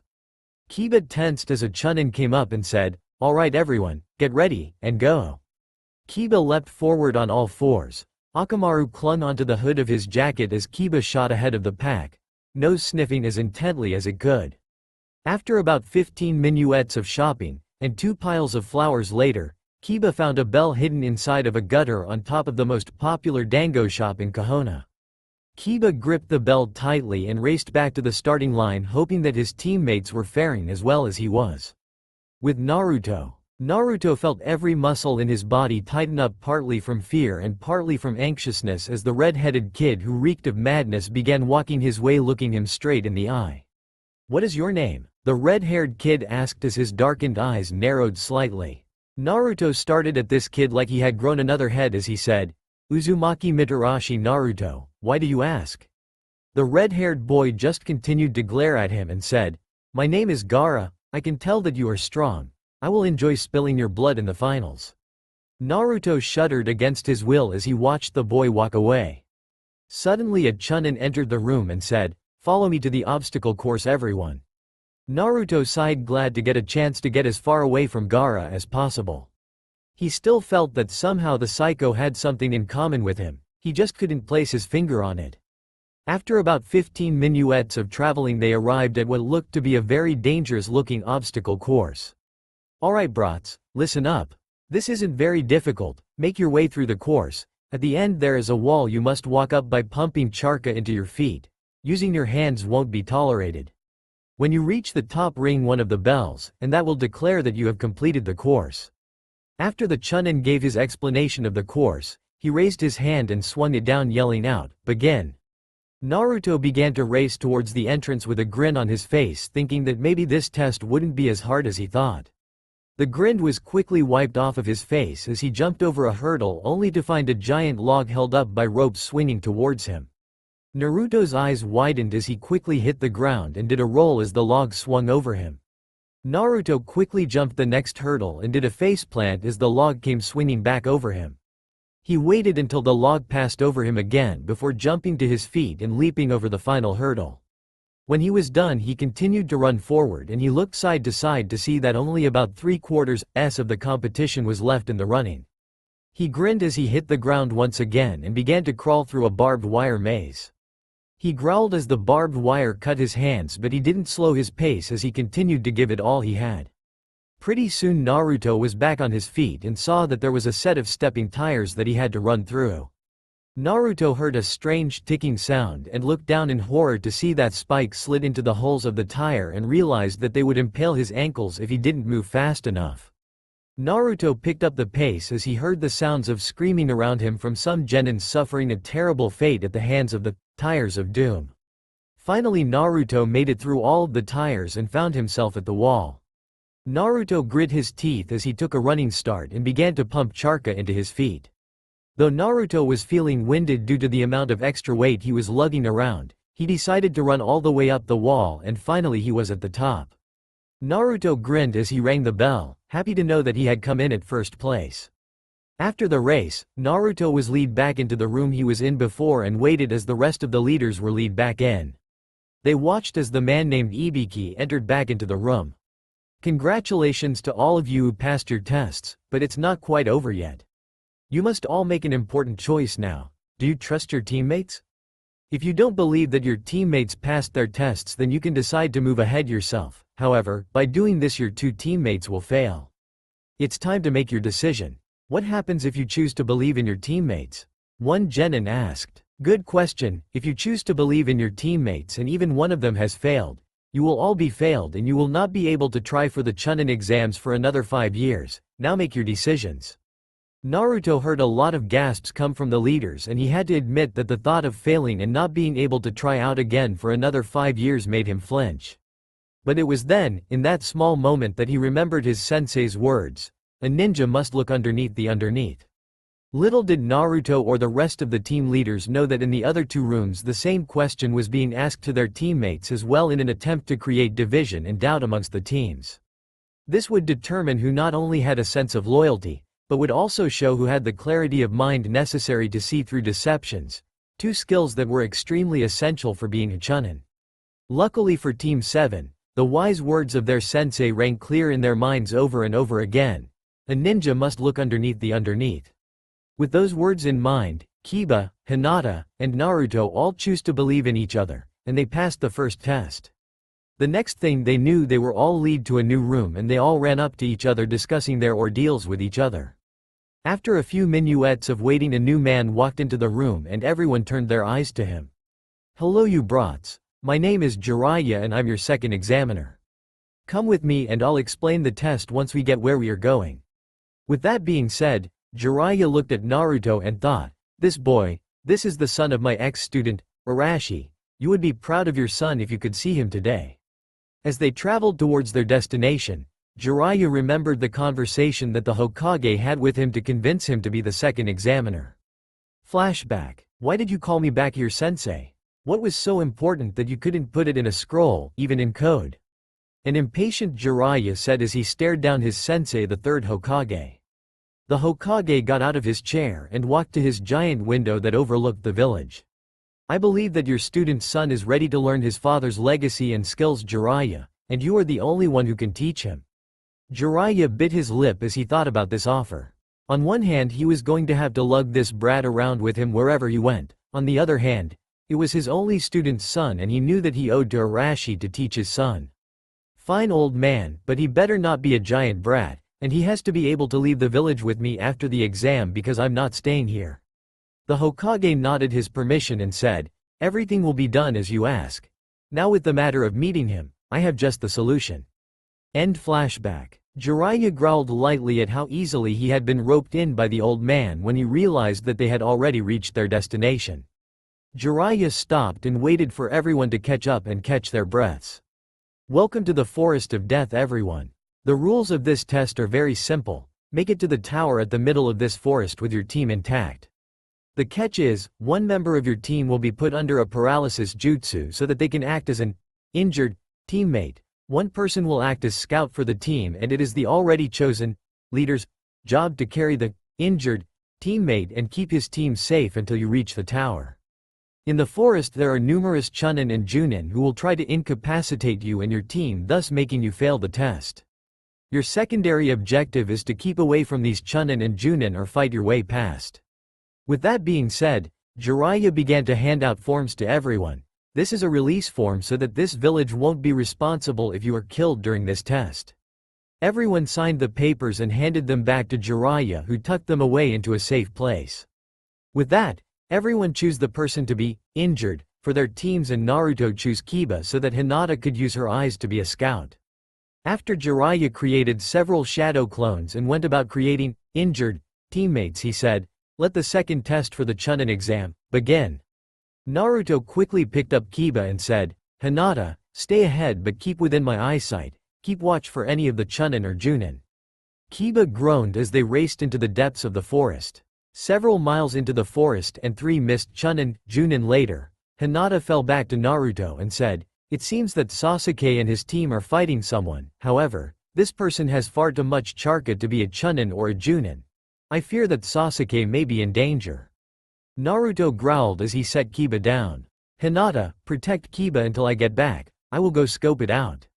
Hinata nodded and went to tend to her boyfriend as Naruto jumped ahead to find Sasuke.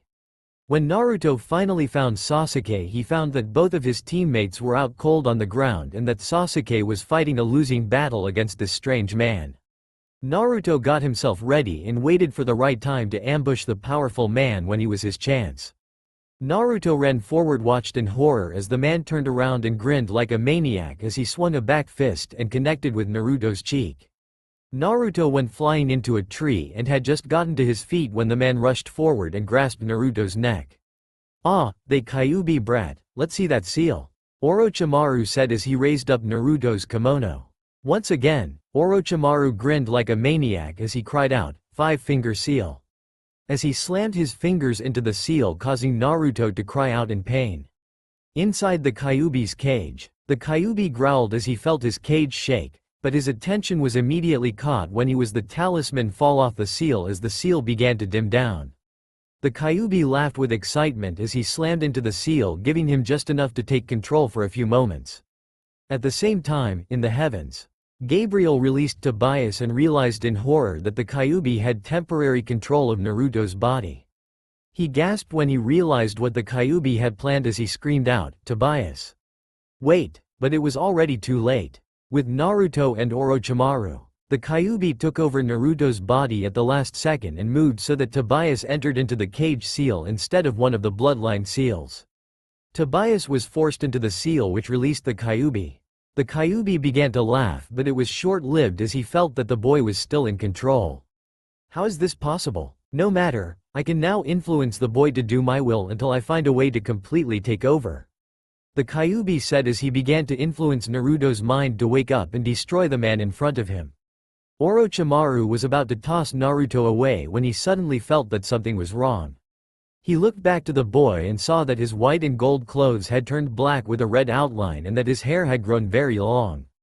Naruto opened his eyes to reveal deep bloodlust raging in them. Naruto grasped Orochimaru's hand at the wrist and snapped it easily as he lifted up his leg and kicked him in the ribs, causing a few to snap. Orochimaru groaned as he jumped backwards and said, "You won this round, brat, but I will have my prize in the end," Orochimaru said as he disappeared. Naruto fell to one knee panting as he heard this terrible voice in the back of his head whispering terrible things to him. Tobias was slamming on the cage panicking, knowing that the Kyubi was free to ravage Naruto as he pleased.